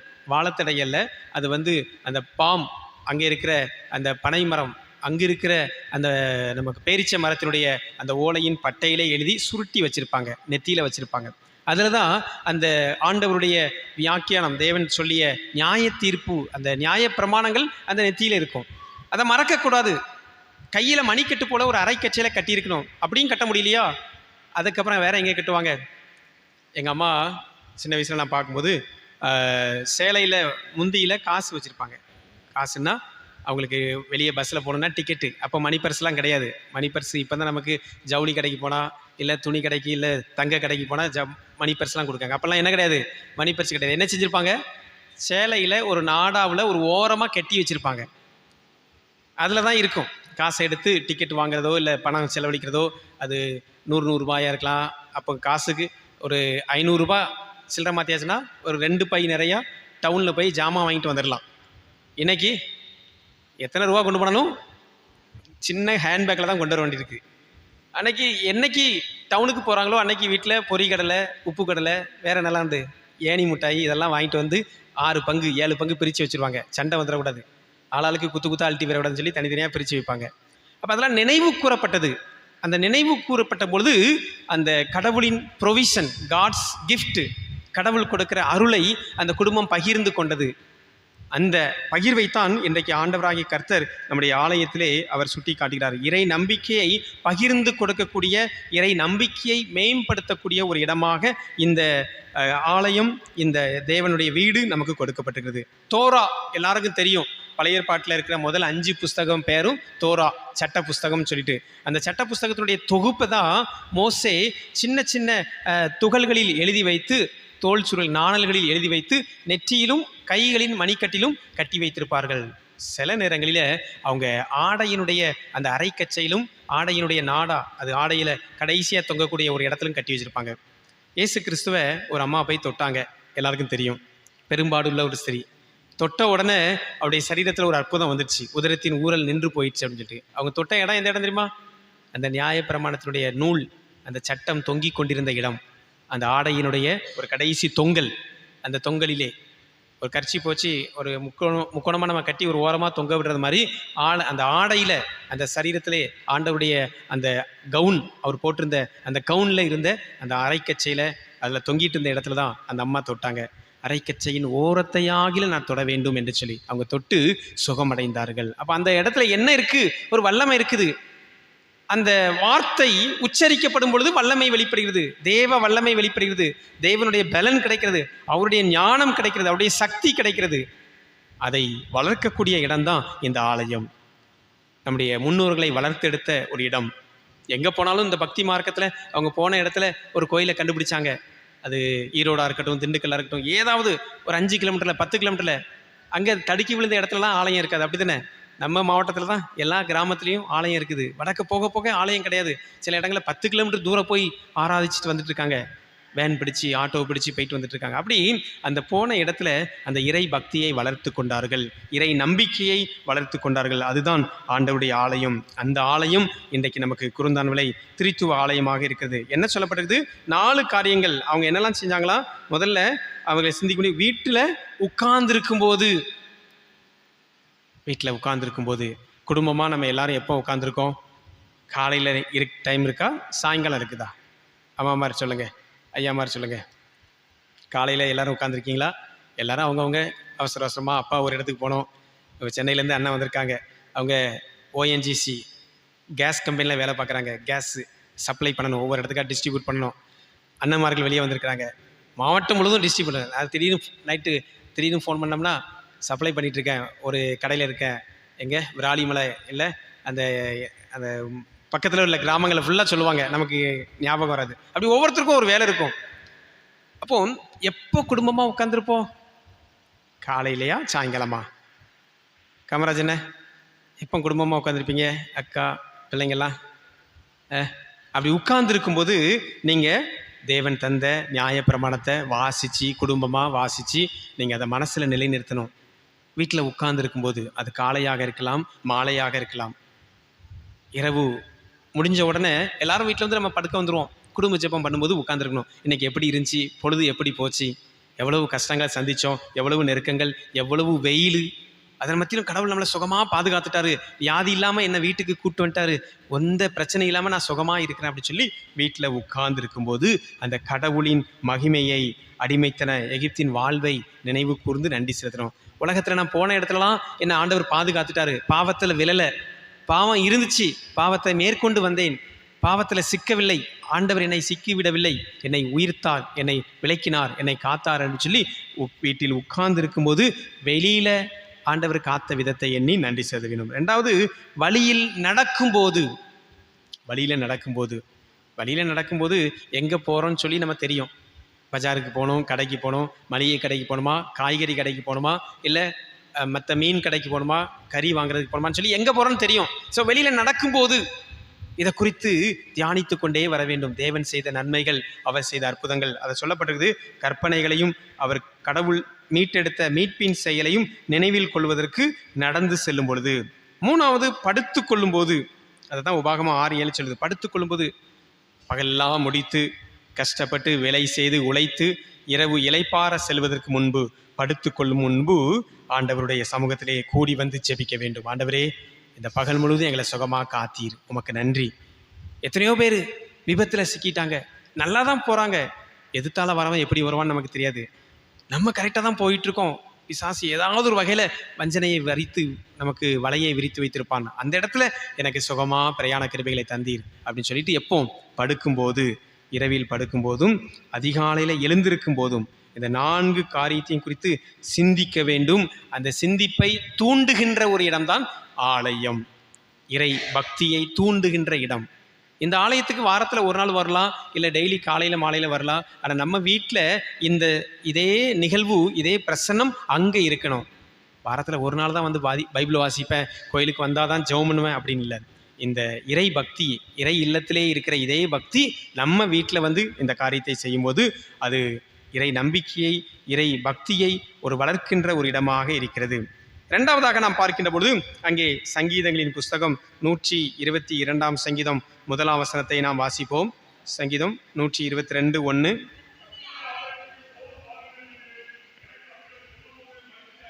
ஆமாம், 1வது ஆலயம் இறை நம்பிக்கையை வளர்க்கின்ற ஒரு இடம்.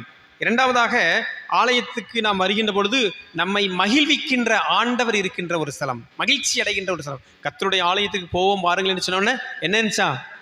சந்தோஷமாக இருந்தது, மகிழ்ச்சியாக இருந்துச்சு. எல்லாருக்கும் மகிழ்ச்சியாக இருக்காங்களா? எல்லாரும் மகிழ்ச்சியாக இருக்கீங்களா? சந்தோஷமாக இருக்கீங்களா? அல்லேலூயா. ஆமாம், எந்த இடத்துக்கு போகிறோமோ இல்லையோ, என் கோயிலுக்கு போயிடணும், அங்கே போய் காணிக்க போடணும். அதை நான் நிறைய சாட்சி எடுத்துக்காட்டாக சொல்ல முடியும். அதுக்கு ஒரு ஜெகதீஷ் பாண்டியன் IAS அடிக்கடி நான் சொல்லுவேன். போகிற இடத்துலலாம் சாயல்குடிக்கும் கமுதிக்கும் இடையில கன்னிச்சேரி அப்படிங்கிற ஒரு கிராமம். அந்த இடத்துல ஒரு சின்ன கிராமம். அந்த கிராமத்திலே வளர்ந்த ஒரு மகன் தான் அந்த IAS அதிகாரி. அவர் ஜெகதீஷ் பாண்டியன். குஜராத் மாநிலத்திலே தலைமைச் செயலாளராக இருந்து பணி நிறைவு பெற்று இப்போ ஒரு ஊழியத்தை செஞ்சிட்ருக்காங்க. அரசுக்கு நிறைய ஆலோசகராகவும் இருக்கிறாங்க. அவங்களுடைய கூட படித்தவர் தான் ஜெய்சங்கர். ஜெய்சங்கர் யார்? வெளியுறவுத்துறை அமைச்சர், ஒரு பெரிய டாப் போஸ்ட்டு. ஹோம் மினிஸ்டருக்கு அடுத்தபடியாக இருக்கிற 2வது போஸ்ட்டு அதுதான். அதுக்கப்புறம் தான் அம்மா ஃபினான்ஸ் மினிஸ்டர் வருவாங்க. அப்போ வெளியுறவுத்துறை செயலாளர், வெளியுறவுத்துறை மந்திரி.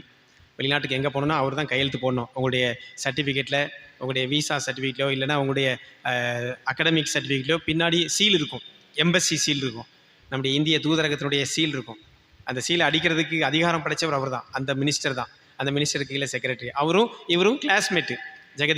ஜெகதீஷ் பாண்டியன் ஐஏஎஸும் ஜெயசங்கரும் ஒரே சமகாலத்தில் படித்தவங்க, ஐஏஎஸ் டாப்பரில் வந்தக்கூடியவங்க. அப்போ அந்த பணியை குறித்து அவர் சொல்லும் பொழுது அந்த இறை அறிவை ஜெகதீஷ் பாண்டியன் சொல்கிறது, எனக்கு நிறைய வேலை இருக்குது, அதுவும் சண்டே ஆனால் நிறைய வேலை இருக்குது, சொல்லி பார்ப்பேன். இப்போ எனக்கு வந்து கவுன்சில் சேர்மன் அப்படின்னு சொல்லி ஒரு பொறுப்பு கொடுத்துருக்காங்க. அது பெருமைக்கே கிடையாது, ஒன்றும் கிடையாது, ஒன்றுமே இல்லை, ஒரு சாதாரணமான ஒரு ஊழியம்தான்.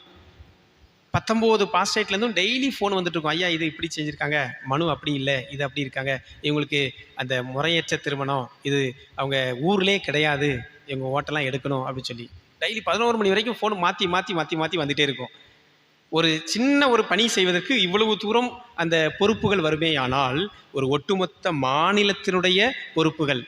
குஜராத் மாநிலத்தில் 24 டிஸ்ட்ரிக்ட்டு, அந்த 24 டிஸ்ட்ரிக்ட் கலெக்டர், அங்கே இருக்கிற ஐபிஎஸ் அதிகாரிகள், ஐஏஎஸ் அதிகாரிகள், அங்கே மற்ற ஒவ்வொரு துறைகள் இருக்குது, அந்த துறைக்கான செயலாளர்கள் எல்லாருக்கும் உத்தரவு போடுறது யார் தான்? இந்த ஜெகதீஷ் பாண்டியன் தான். அப்போ அவர் சொல்கிறார், எந்த வேலை இருந்தாலும் சரி, ஞாயிற்றுக்கிழமைனா நான் என்ன செஞ்சிருவேன், காந்தி நகர் கோயிலுக்கு நான் போயிடுவேன். குஜராத்தில் இருக்கிற தலைமை இடத்துல CNI church of North India, அந்த கோயிலுக்கு நான் போயிடுவேன். கோயிலுக்கு போயிட்டு ஆண்டவருடைய ஆலயத்தில் போய் ஆண்டவரை ஆராதிச்சுட்டு, அங்கே நம்ம ஊர்லேருந்து போயிருக்கிற அண்ணன்மார்கள் வடபாவு கடை வச்சுருக்காங்க, பாவு பாஜி கடை. அவங்க சில அண்ணாச்சிமார்கள் இருக்கிறாங்க, அந்த முக்கூடல் பக்கத்துலேருந்து அம்பாசமுத்திரத்துலேருந்து அங்கே கடை வச்சுருக்காங்க, தள்ளுவண்டியும் வச்சுருக்காங்க, கடையும் வச்சுருக்காங்க. பாவு பாஜி பணம் கொட்டோன்னு குடிக்குது. கடை என்ன கடை? தள்ளுவண்டி கடை தான். தோசை, நம்ம ஊர் தோசை, மசாலா தோசை போடும். அவங்களும் அந்த சர்ச்சுக்கு போவாங்க. அந்த இடத்துல 2 தமிழ்காரங்க பார்ப்பேன், சந்தோஷமாக 2 தமிழ் வார்த்தையை பேசிட்டு அப்புறமா காணிக்கையை போட்டுட்டு நான் ஆஃபீஸ்க்கு வந்துடுவேன். ஞாயிற்றுக்கிழமை தான் நிறைய வேலை இருக்கும். ஆனாலும் அவர் என்ன சொல்கிறாரு, கோயிலுக்கு போகிறத ஒரு நாளும் நான் தடை பண்ணதில்லை. இன்றைக்கும் ஜீவனோடு இருக்கிறாரு ஜெகதீஷ் பாண்டியன் ஐஏஎஸ். சில நேரங்களில் நம்ம நாசிரியத்தில் போன வருஷம் ஒரு வாலிபர் கூட்டத்துக்கு நாங்கள் கூப்பிட்டுருந்தோம், சந்தோஷமாக வந்து செய்தி கொடுத்துட்டு போனாங்க. அப்படி அந்த கோயிலுக்கு போவோம் வாருங்கள் என்று சொன்ன பொழுது எப்படி இருந்துச்சா? சந்தோஷம், மகிழ்ச்சி. எனக்கு சந்தோஷமாக இருந்துச்சு, எனக்கு மகிழ்ச்சியாக இருந்துச்சு. ஏன்னா அங்கே இருக்கிறது யாரு? பூரண சந்தோஷத்தை கொடுக்கிற ஆண்டவர் இருக்கிறார், பூரண சமாதானத்தை கொடுக்கிற ஆண்டவர் இருக்கிறார். அதுதான் ஆண்டவராகி கர்த்தர். ஏன்னா இந்த இடத்துல சந்தோஷம் ஏன் இருக்குது? எனக்கு ஒரு பெருமை உண்டு. இந்த கோயிலில் தான் எனக்கு ஞானஸ்நானம் கொடுத்தாங்க. அந்தோனி முத்தையா சிரிக்கிறாங்க. இங்கேயா பாண்டிச்சேரியா? ஞானஸ்நான சர்டிஃபிகேட்லாம் இப்போ மெம்பருக்கு கேட்காங்களா, எதுக்கு போட்டு இதெல்லாம் கேட்டு நடக்காங்க அப்படின்னு சொல்லி யோசிக்கிறாங்க. ஞானஸ்நானம் இங்கே தான், திடப்படுத்தல் இங்கே தான் படித்தோம். சந்தோஷமாக இருக்கா? அதுவும் பொம்பளை பிள்ளைங்களுக்கு கூட ஒரு சந்தோஷம் என்ன, அம்மா மார்களுக்கு இங்கே தான் கல்யாணம் நடந்துச்சு. ஆம்பளை பையங்களாம் எந்த ஊர்லேயோ போய் கட்டிட்டு கூட்டு வந்துட்டாங்க அப்படின்னு சொல்லுவாங்க, அப்படி தானே? பொம்பளை பிள்ளைங்க இங்கே தான் கல்யாணம் முடிஞ்சிருக்கு, நம்ம ஊரில் தான் கல்யாணம் முடிஞ்சு அவங்க வெளியிடங்களுக்கு போயிருப்பாங்க. அப்போது அந்த ஆலயத்திலே நாம் பெற்றுக்கொண்ட அனுபவங்கள் நம்மை சந்தோஷமாக்குகிறது. ஞானஸ்நானம் கிறிஸ்துவுக்குள்ள ஒரு புது பிறப்பு.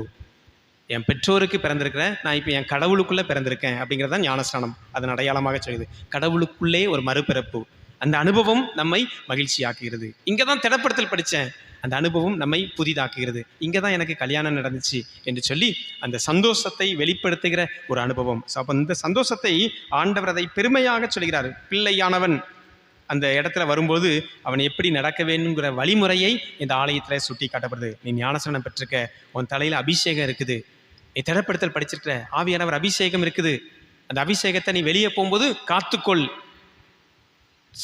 நீதிமொழிகள் 22:6 சொல்லப்படும்போது, பிள்ளையானவனை நடக்க வேண்டிய வழியிலே நடத்து, அவன் அதை முதிர் வயதிலும் கைவிடாதிருப்பான். இந்த இடத்துல தான் அதை கற்றுக்கொண்ட இடம், சந்தோஷமாக கற்றுக்கொண்ட இடம்.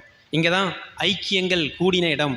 சிறுவர் ஊழியம், சண்டே ஸ்கூல், வாலிபர் ஊழியம், யூத் மினிஸ்ட்ரி, பெண்கள் ஐக்கிய சங்கம், ஆண்கள் ஐக்கிய சங்கம், இப்படி ஐக்கியங்கள் ஒன்று கூடி வந்த இடம், மகிழ்ச்சியின் இடம், ஆண்டவர் ஆராதிக்கின்ற தேவனை சந்திக்கக்கூடிய இடம். அந்த இடத்துக்கு போவோம் மாறுங்கள்னு சொன்னோடனே எனக்கு சந்தோஷமாக இருந்துச்சு அப்படின்னு சொல்லிட்டு. அப்போ ஆலயம் தேவன் நம்மை மகிழ்விக்கின்ற ஒரு இடம்.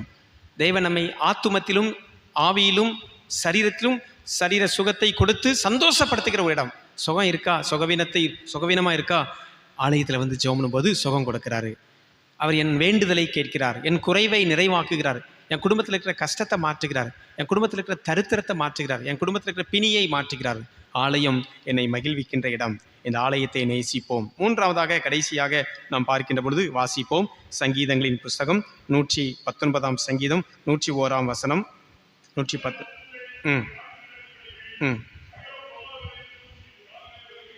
ஆம், சங்கீதம் 119 101 நாம் பார்க்கின்ற பொழுது அவருடைய வசனம் நம்முடைய கால்களுக்கு தீபமாக இருந்து அது செயல்படுகிறது. அவருடைய வசனம், இந்த வசனம் விதைக்கப்படுகிற காரியத்தினால சமூக வாழ்விலே நாம் ஒரு ஆசீர்வாதமாக ஒரு நெறி கொடுத்த ஒரு வாழ்க்கை, கனி கொடுக்கின்ற ஒரு வாழ்க்கையை வாழ்வதற்கு இந்த ஆலயம் நமக்கு உதவி செய்கிறது. வெஸ்லி நியூ பிகின் அப்படிங்கிற ஒரு பேராயர் அவர் செய்தி கொடுப்பதற்காக ஆயத்தம் பண்ணும் பொழுது அவர் இந்த கருத்தை சொன்னார். என் சபையில் தச்சு தொழிலாளிகளும் வருகிறார்கள். தச்சு வேலைன்னா ஆசாரி, மர வேலை செய்கிறவங்க, கார்பெண்டர் வர்றாங்க, லாயர்ஸ் வராங்க, டாக்டர்ஸ் வராங்க, பிஸ்னஸ் மேன் வராங்க, அப்படி எல்லா தரப்பு மக்களும் வராங்க, ஊழியக்காரங்களும் வராங்க. அவங்களுக்கெல்லாம் ஆண்டோடைய வார்த்தையை சொல்லணும்னா முதல்ல தேவன் ஏன்ட்ட பேசணும். முழங்கால் போட்டு அவர் ஜோபிக்கிறாரு, முதல்ல ஏன்ட்ட பேசினா தான் நாம் பேசுகிற வார்த்தை என் மக்களுக்கு போகும் என்று சொல்லி அவர் 2 மணி நேரம் உட்காந்து ஜோம் பண்ணிட்டு அதுக்கப்புறம் தான் செய்தியை எடுத்து அவர் பேசுவாராம். அவர் சொல்கிறார், என்ன சொல்கிறாரு, ஒவ்வொருத்தருக்கும் ஒவ்வொரு கஷ்டம் இருக்கும். கார்பெண்டருக்கு என்ன கஷ்டம், ஆசாரி வேலை செய்கிறவளுக்கு இந்த வேலை முடிஞ்சிடுச்சு, அடுத்து எங்கே வேலை கிடைக்குமோ, அது எத்தனை நாள் இருக்கும், அதை வச்சு தான் நம்ம அடுத்து வியாபாரத்தை செய்யணும், வேறு தொழில் நடத்தணும், பிள்ளைகளுக்கு ஜாமான்கள் செய்யணும், அப்படி நிறைய காரியங்கள் இருக்கும். அப்படி ஒவ்வொருத்தருக்கும் ஒவ்வொரு தேவை, ஒவ்வொருத்தருக்கும் ஒவ்வொரு எதிர்பார்ப்பு. அப்போ எல்லாருடைய எதிர்பார்ப்பையும் எல்லாருடைய தேவைகளையும் சந்திப்பதற்கு என்னுடைய வார்த்தை போதாது. வெஸ்லி பிகின் என்ற என்னுடைய பிஷப், நான் ஒரு பிஷப், என்னுடைய பிஷப்புடைய என் வார்த்தை போதாது, என் தேவனுடைய வார்த்தை வரணும் அப்படின்னு சொல்லி 2 மணி நேரம் முழங்கால் போட்டு ஜெபம் பண்ணுவாங்க. இன்றைக்கி அதெல்லாம் இன்றைக்கி குறைஞ்சிருக்கு. திருமண்டலங்களில் இன்றைக்கி நிறைய குருவானவர்கள் குழப்பம், நிறைய சண்டை சச்சரவுகள் நம்ம பார்க்குறோம். அவங்களுக்குள்ளேயே அந்த வார்த்தை இல்லை. அவங்க கூறி அறிவிக்கிற வார்த்தை எப்படி இறை மக்களை சென்றடையும்? ரொம்ப ஜாக்கிரதையாக இருக்கணும். இறை மக்களாகிய நாம் ஜாக்கிரதையாக இருக்கணும். ஊழியக்காரங்களுக்கு அடி வரும், அங்கிருந்து தான் வரும், தண்டனை வரும் அவங்க செய்த தப்புக்கு. அவங்கள ஆண்டவர் பார்த்துட்ருக்காரு. நீங்கள் ஜெபம் பண்ணுங்க, அந்த ஊழியக்காரங்களும் திருந்தணும், அவங்களும் மனம் மாறணும், அவங்களும் கடவுளுடைய பிள்ளைகளாக வரணும் அப்படின்னு சொல்லிட்டு. அப்போ நம்மை நெறிப்படுத்துகின்ற ஒரு இடம்தான் இந்த ஆலயம். அவருடைய சத்திய வசனங்களினாலே எச்சரிக்கப்பட்டு வழி இதுவே, இதில் நடவுங்கள் என்று சொல்லி நம்மை நெறிப்படுத்துகின்ற, சரிப்படுத்தக்கூடிய ஒரு இடம்தான் இந்த ஆலயம். முதலாவது நான் சொன்னேன், இறை நம்பிக்கையை வளர்க்கக்கூடிய இடம் ஆலயம். 2வது, நம்மை அவருடைய மகிழ்ச்சியினால் நிரப்பக்கூடிய ஒரு இடம் ஆலயம். 3வது, நம்மை நெறிப்படுத்தி தொடர்ந்து சமுதாயத்திலே சாட்சியாய் வாழக்கூடிய ஒரு இடம்தான் இந்த இடம். அந்த இடத்திலே ஆண்டவராகிய கர்த்தர் இருக்கிறார். கற்றுக்கொண்ட நன்னெறிகளையும் போதனைகளையும் உலகத்திலே வாழ்ந்து காண்பிப்பதற்கான ஒரு இடம் இந்த ஆலயம். இன்றைக்கு அநேக கிறிஸ்தவ உட்பிரிவுகள் இருக்கிறது. அதை நம்ம பொருள்படுத்த வேண்டாம். நம்ம விசுவாசிக்கிற ஒரே ஆண்டவர் தான், அவங்களும் விசுவாசிக்கிறாங்க. உட்பிரிவுகள் நிறையா இருக்குது. ஆனால் கிரியைகளிலே நாம் வெளிப்படுத்த வேண்டும். கிரியைகள். சென்னை பட்டணத்திலே ஒரு சபை, அந்த சபையின் போதகர் ஆரம்ப நாட்களிலே அவருக்கு சரியாக பேச வராது. அதனால் என்ன செய்வார்னா, கழுத்தில் ஒரு பலகையை கட்டி கொண்டு இயேசு உங்களை நேசிக்கிறார் அப்படின்னு சொல்லிட்டு ஒவ்வொரு குடிசையாக ஏறி இறங்கி சுவிசேஷம் அறிவித்து கொண்டு வந்தார். நாள்பட அந்த குடிசை வாழ் மக்கள் எல்லாரும் இந்த சபைக்கு வர ஆரம்பிச்சிட்டாங்க. சைதாப்பேட்டையில் ஒரு இடம் கிடச்சிச்சு, கூவம் நதி ஓரமாக ஒரு இடம் கிடச்சிச்சு. அது ஒரு குடிசை இடம் தான். அதை கொஞ்சம் கொஞ்சமாக வாங்கி அந்த அரசிட்டருந்து அதை முறைமைப்படுத்தி ஒரு பெரிய ஆலயமாக கட்டினார்கள். ஊழியம் வளர்ந்தது. இன்றைக்கு இருக்க இடம் கிடையாது. அந்த அளவுக்கு ஒரு பெரிய ஸ்தாபனமாக மாறிவிட்டது. ஒரு நேரத்தில் அங்கே 4 ஆராதனை நடக்குது. சண்டே சர்வீஸு, ஞாயிற்றுக்கிழமை ஆராதனை. எத்தனை சர்வீஸ் நடக்குது? 4 சர்வீஸு. ஒவ்வொரு சர்வீஸுக்கும் 6000 பேர் வராங்க. நான் சொல்கிறது சின்னமலை ஏஜி சர்ச்சை நான் சொல்லிட்டு இருக்கேன். ஒரு சர்ச்சு சர்வீஸில் எத்தனை பேர் வராங்களாம்? 6000 பேர். அப்படின்னா 4 சர்வீஸ் நடக்குது. அப்புறம் நைட்டு இங்கிலீஷ் சர்வீஸ் நடக்குது. சில எலைட் பீப்புள், இங்கிலீஷ் பேசக்கூடியவங்க, ஆங்கிலோ இந்தியன்ஸு வராங்க. அப்போது அந்த சபையை குறித்து இன்னொரு ஊழியக்காரங்க சொன்னாங்க, ஆரம்பத்தில் இந்த ஆளுக்கு பேசவே தெரியாது, கழுத்தில் பலகையை போட்டு இயேசு உன்னை நேசிக்கிறாருன்னு சொல்லிட்டு ஒவ்வொரு குடிசையாக ஏறி இறங்கினவர் இன்றைக்கி கையில் காசு பணம் எல்லாம் வந்துடுச்சு. இன்றைக்கி அதை சபையை ட்ரஸ்ட்டாக மாற்றிட்டார். NLAGT, new life assemblies of God trust.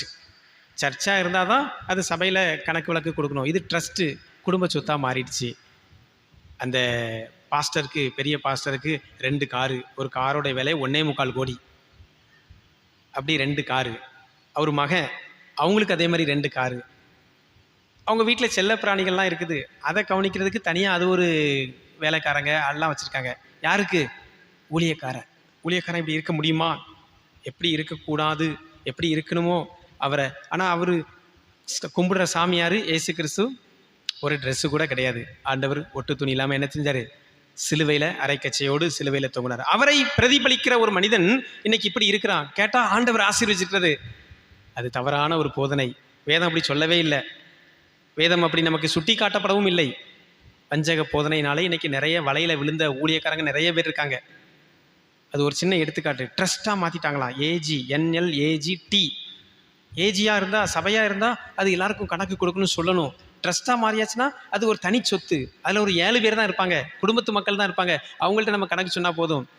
அப்படி இன்னைக்கு சபையாகம் இன்னைக்கு பள்ளிக்கரணை பக்கத்தில் பெரிய கோயில், பெரிய ஆலயம் கட்டிகிட்டு இருக்காங்க. இடத்த வாங்கி கட்டி இன்னைக்கு ஆராதிச்சுட்டு இருக்காங்க, கடவுளை மகிமைப்படுத்திட்டு இருக்காங்க. ஆனால் சாட்சி இல்லாத ஒரு ஜீவியமாக இருக்குது. ஆனால் நம்ம சபை அப்படி இல்லை. எவ்வளவு காணிக்க வருதுன்னு சொல்லி ஒவ்வொரு மாதமும் நம்ம ட்ரெஸரது கையெழுத்து போடுவாங்க. ஒவ்வொரு மாதமும் ஆடிட் பண்ணுவாங்க. ஆடிட் பண்ணி அதை நம்ம சபையில், நம்ம டயோசிஸில் கெட்டணும். இங்கே இருக்கிற லோக்கல் ஊழியர்களுக்கு சம்பளம் கொடுக்கணும். அப்படி ஒரு வரவு செலவு தணிக்கை செய்யப்பட்ட ஒரு ஊழியம். அழகாக இன்றைக்கி வாசித்தாங்க எவ்வளவு வரவு எவ்வளோ செலவுட்டு. அதை நான் பார்க்கும்போது ஒரு 2 மாதம் முன்னாடி நமக்கு வந்துட்டாங்க. வந்து நம்ம டயோசிஸில் எல்லாத்தையும் அதெல்லாம் கொடுத்து கணக்கெல்லாம் முடித்து நமக்கு அதை சரி செய்யும்போது எனக்கு ரொம்ப சந்தோஷமாக இருந்துச்சு, மகிழ்ச்சியாக இருந்துச்சு. இப்படி ஒரு எல்லாவற்றையும் சிஸ்டமேட்டிக்காக நெறிப்படுத்துகின்ற ஒரு வாழ்க்கை. அதை கற்றுக் கொடுக்குற இடம் எங்கே? யாரும் பார்க்க மாட்டாங்க, யாரும் கேட்க மாட்டாங்க அப்படின்னு சொல்லி எப்படி வேணாலும் செய்யலாம் என்று சொல்லி உலகம் இருக்குது. அப்படிப்பட்ட இடத்துல என் கடவுள் எனக்கு கொடுத்த உக்ரானத்துவத்தை நான் கரெக்டாக ஒப்படைப்பேன் அப்படின்னு சொல்லி சந்தோஷமாக மகிழ்ச்சியாக அந்த பணிகளை செய்து கொண்டிருக்கிறார்கள். அதுதான் இந்த ஆலயம். இந்த ஆலயத்திலிருந்து கற்றுக்கொண்ட மதிப்புகள் நெறிப்படுத்தக்கூடிய ஒரு இடம், நம்மை வளப்பாக வைக்கக்கூடிய, சமூகத்தை நெறிப்படுத்தக்கூடிய இடம். நம்மை மாத்திரம் இல்லை, நம்ம போகிற இடத்துலலாம் அந்த சமுதாயம் நெறிப்படும், அந்த சமூகமும் நெறிப்படும். நெறிப்பட்ட ஒரு வாழ்க்கை வாழும், கட்டுக்கோப்பான ஒரு வாழ்க்கை, விசுவாசத்திலே ஒரு வாழ்க்கை, நல்ல போதனைகளையும் நல்ல நெறிகளையும் கடைப்பிடித்து நடக்கக்கூடிய ஒரு வாழ்க்கை. அதுதான் இந்த ஆலயம். ஸோ கடவுளுடைய ஆலயம், தேவனுடைய வீடு நமக்கு தந்த ஒரு மகிமையான வாசஸ்தலம். இறை நம்பிக்கையை மேம்படுத்துகிறது. அன்னைக்கு இருந்த இறை நம்பிக்கையை காட்டில் இன்னைக்கு ஒருபடி கூடியிருக்கனா, குறைஞ்சிருக்கிறான் அப்படின்னு சொல்லி ஆராய்ஞ்சு பார்ப்போம். 2வது, இங்கே என்னை மகிழ்விக்கிற ஆண்டவருடைய அந்த பிரசன்னம் இருக்கிறது. என்னை சந்தோஷமாக வச்சுக்கிறாரு என் ஆண்டவர். அவர் கோயிலுக்கு வந்துச்சுன்னா என்னுடைய அனுபவங்களினாலே நான் சந்தோஷமாகிறேன். என் கோயில் என்னுடைய வீடு, என் தேவனுடைய வீடு அப்படின்னு சொல்லி. 3வது, நம்மை சமுதாயத்துக்குள்ளே ஒரு தலை சிறந்த ஒரு சன்மார்க்கர்களாய் நம்மை வழிநடத்துகின்ற ஒரு நெறிப்படுத்துகின்ற இடம்தான் இந்த ஆலயம். இந்த ஆலயத்தை நேசிக்கிறவர்களாகிய உங்களை ஆண்டவர் சுகிர்த்திருக்க செய்வாராக. உன்னதத்திலிருந்து வாசம் பண்ணுகிற கடவுளின் பிரசன்னம் உங்களை நிறைத்து ஆசீர்வதிப்பாராக என்று சொல்லி இறைவாழ்த்து கூறுகிறேன். கர்த்தர் தாமே உங்கள் யாவரையும் ஆசீர்வதிப்பாராக. ஆமென்.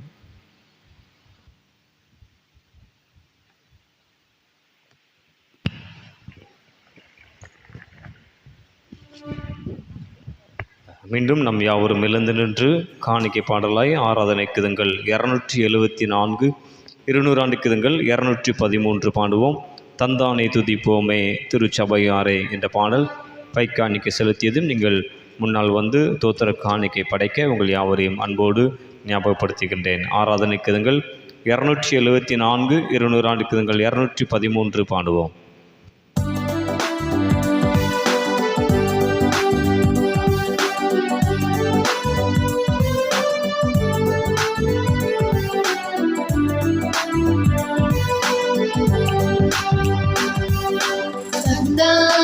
துதிப்போமே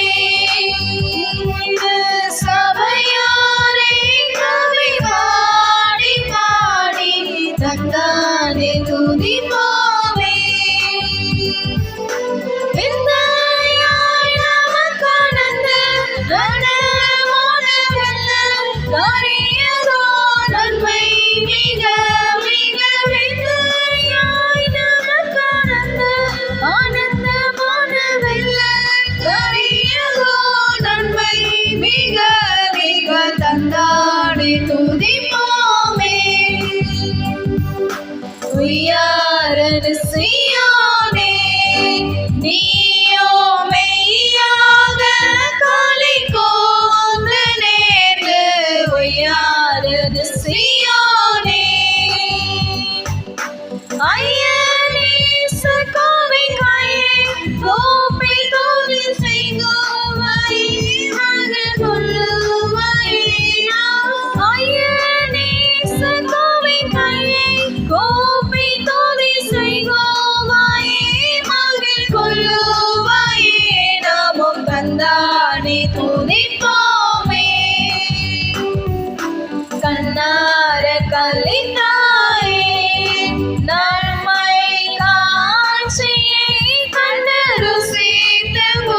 நின்றபடியே நம்மையும் ஆண்டவர் நமக்கு தந்த ஆசீர்வாதத்திலிருந்து நாம் படைத்த நன்றி காணிக்கைகளையும் அவருடைய திருப்பீடத்திலே வைத்து நாம் ஜெபிப்போம்.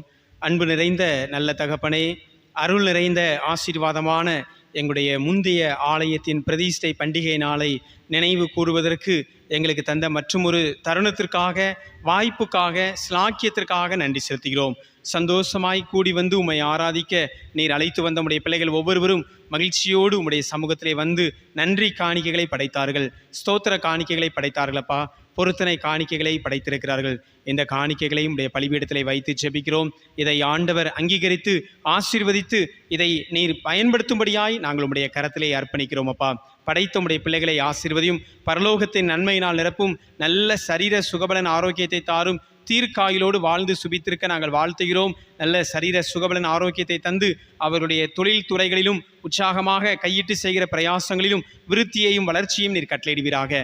ஆரோக்கியத்தை அருள்வீராக. நீர் கொடுத்த வாழ்க்கை, நீர் கொடுத்த பலன், நீர் கொடுத்த சுகம், அதிலிருந்து நாங்கள் உழைத்த உழைப்பின் பலனை உம்முடைய சமூகத்திலே அர்ப்பணித்திருக்கிறோம் என்று நன்றியோடு கூட இந்த நன்றி காணிக்கைகளை, தோத்திர காணிக்கைகளை படைத்திருக்கிறார்கள். வானத்திலும் பூமியிலும் உள்ளவைகள்லாம் உம்முடையவைகள், உம்முடைய கரத்திலிருந்து வாங்கி உமக்கு கொடுக்கிறோம் என்று சொல்லி உம்முடைய பிள்ளைகள் படைத்திருக்கிறார்கள். இதை ஆண்டவர் அங்கீகரித்து அங்கீகரித்து ஆசீர்வதித்து ஏற்றுக்கொண்டு இதை உம்முடைய ராஜ்ய விரிவுக்காக நீர் எடுத்து உபயோகப்படுத்தும். படைத்த உம்முடைய பிள்ளைகளை ஆசீர்வதியும். அதற்குரிய நிறைவான பலனை பரலோகத்தின் பலகணிகளை திறந்து இடங்கொள்ளாமல் போகுமட்டும் பிள்ளைகளுடைய வாழ்விலே, அவருடைய தொழில் துறைகளிலே, அவருடைய குடும்ப ஜீவியத்திலே, அவருடைய தனிப்பட்ட வாழ்விலே அவர்களுக்கு நிறைவான ஆசீர்வாதத்தை அருளி செய்யும். கர்த்தருடைய நாமத்துக்கு மகிமையாக இதை எடுத்து பயன்படுத்தும். ஆசீர்வதியும். இயேசு கிறிஸ்து மூலம் வேண்டிக் கொள்கிறோம் எங்கள் ஜீவனுள்ள நல்ல பிதாவே.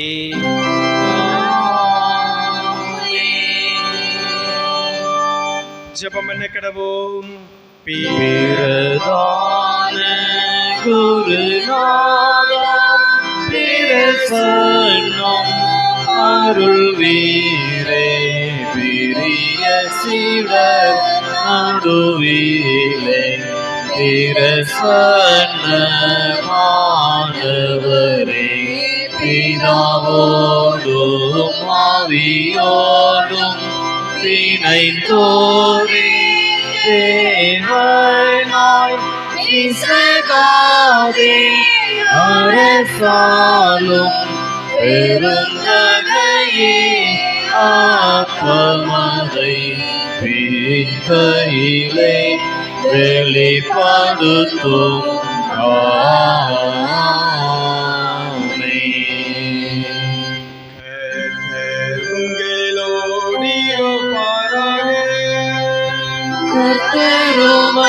கர்த்தருமதாவியோடும் இருப்பாராக. உங்கள் இதயத்தை உயர்த்திடுங்கள். உயர்த்துவோம் இதயத்தை கர்த்தரிடமே. ஸ்தோத்திரம் செலுத்துவோம் தேவனுக்கே. தகுதியும் நீதியும் அதுவே ஆகும். கர்த்தாவே, பரிசுத்த பிதாவே, சர்வ வல்லமையுள்ள நித்திய தேவனே, நாங்களே காலத்தில் எடுத்து நமக்கு தோத்திரம் செலுத்துகிறது தகுதி நீதிகள் விசேஷித்த கடமையுமாயிருக்கிறது. மதுகுமாரும் எங்கள் ஆண்டவருமாக இயேசு கிறிஸ்து மூலமாக நிர்வாணங்களையும் பூமியும் அவைகளாவற்றையும் சிருஷ்டித்தீர். மனிதன் முது சாயலாக உண்டாக்கி அவன் பாவத்தில் விழுந்தபோது புது சிருஷ்டி முதல் பலனாக நீர் அவனை மீட்டுக் கொண்டீர்.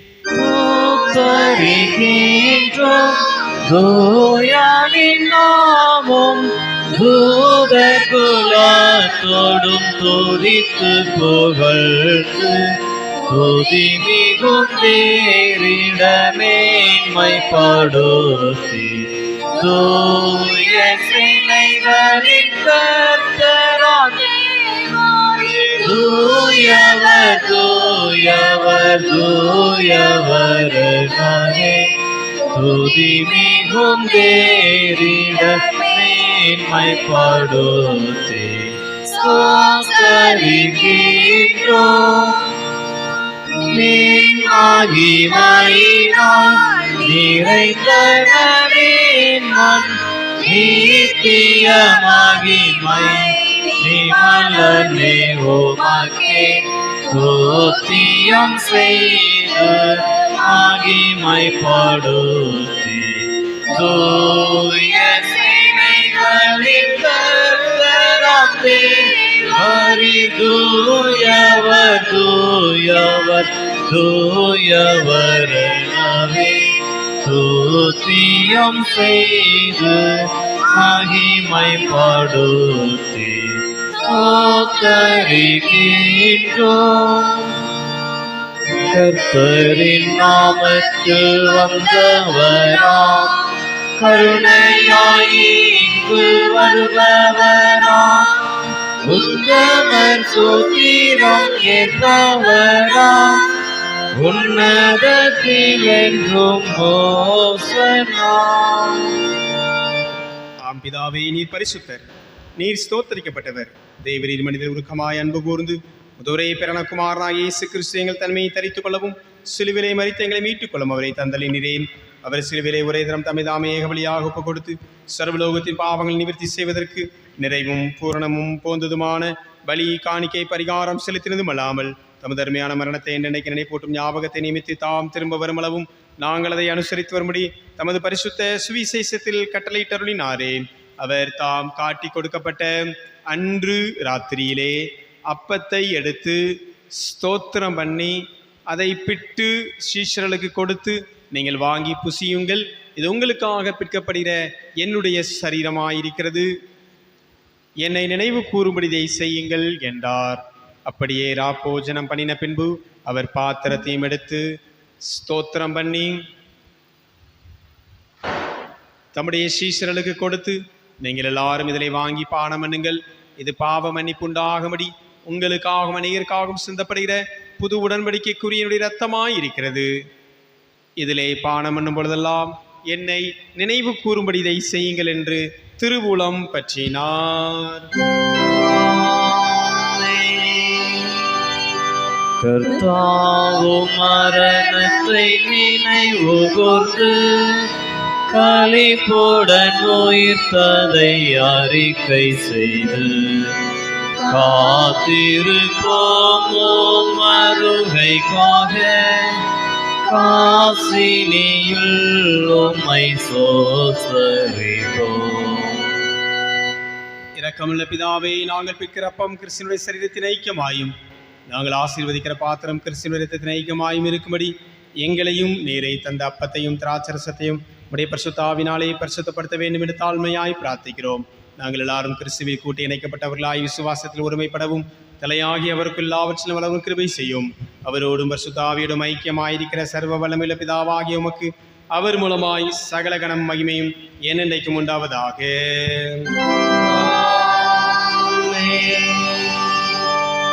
நமது இரட்சகராகிய கிறிஸ்து கற்பித்தபடி அவரில் நமக்கு அருளப்பட்ட தைரியத்தோடு சொல்லுவோம். பரமண்டலங்களில் இருக்கிற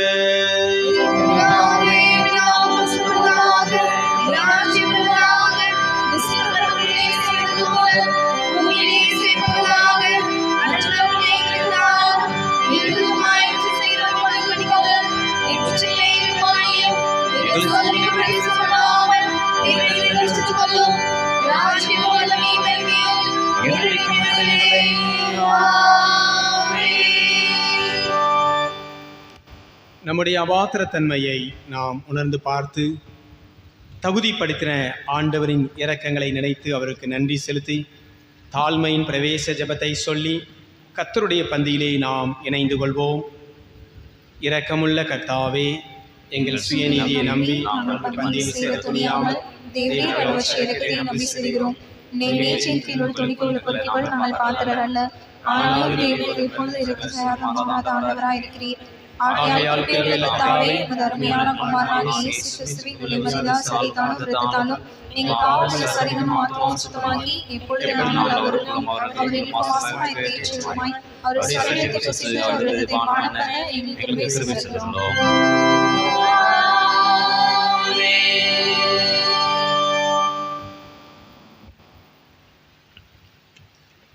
நாம் பிற்கிற அப்பம் கிறிஸ்துவனுடைய சரீரத்தின் ஐக்கியமாய் இருக்கிறதல்லவா?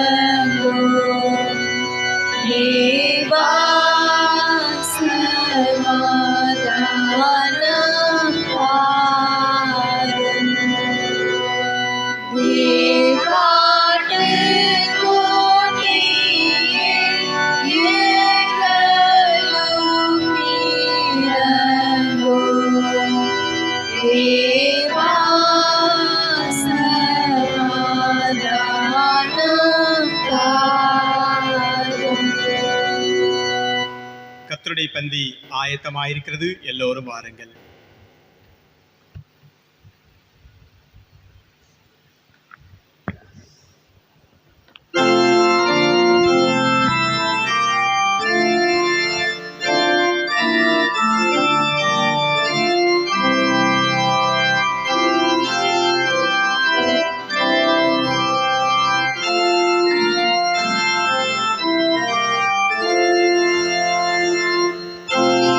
நீராத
ஆண்டவருடைய சரீரத்தையும் இரத்தத்தையும் சாக்கிரமெந்தாக பெற்றுக்கொண்ட உங்களுக்கு நித்திய நிலை வாழ்வையும் நீடித்த சுகவாழ்வையும் கர்த்தர் உங்களுக்கு பரத்திலிருந்து கட்டளையிடுவாராக.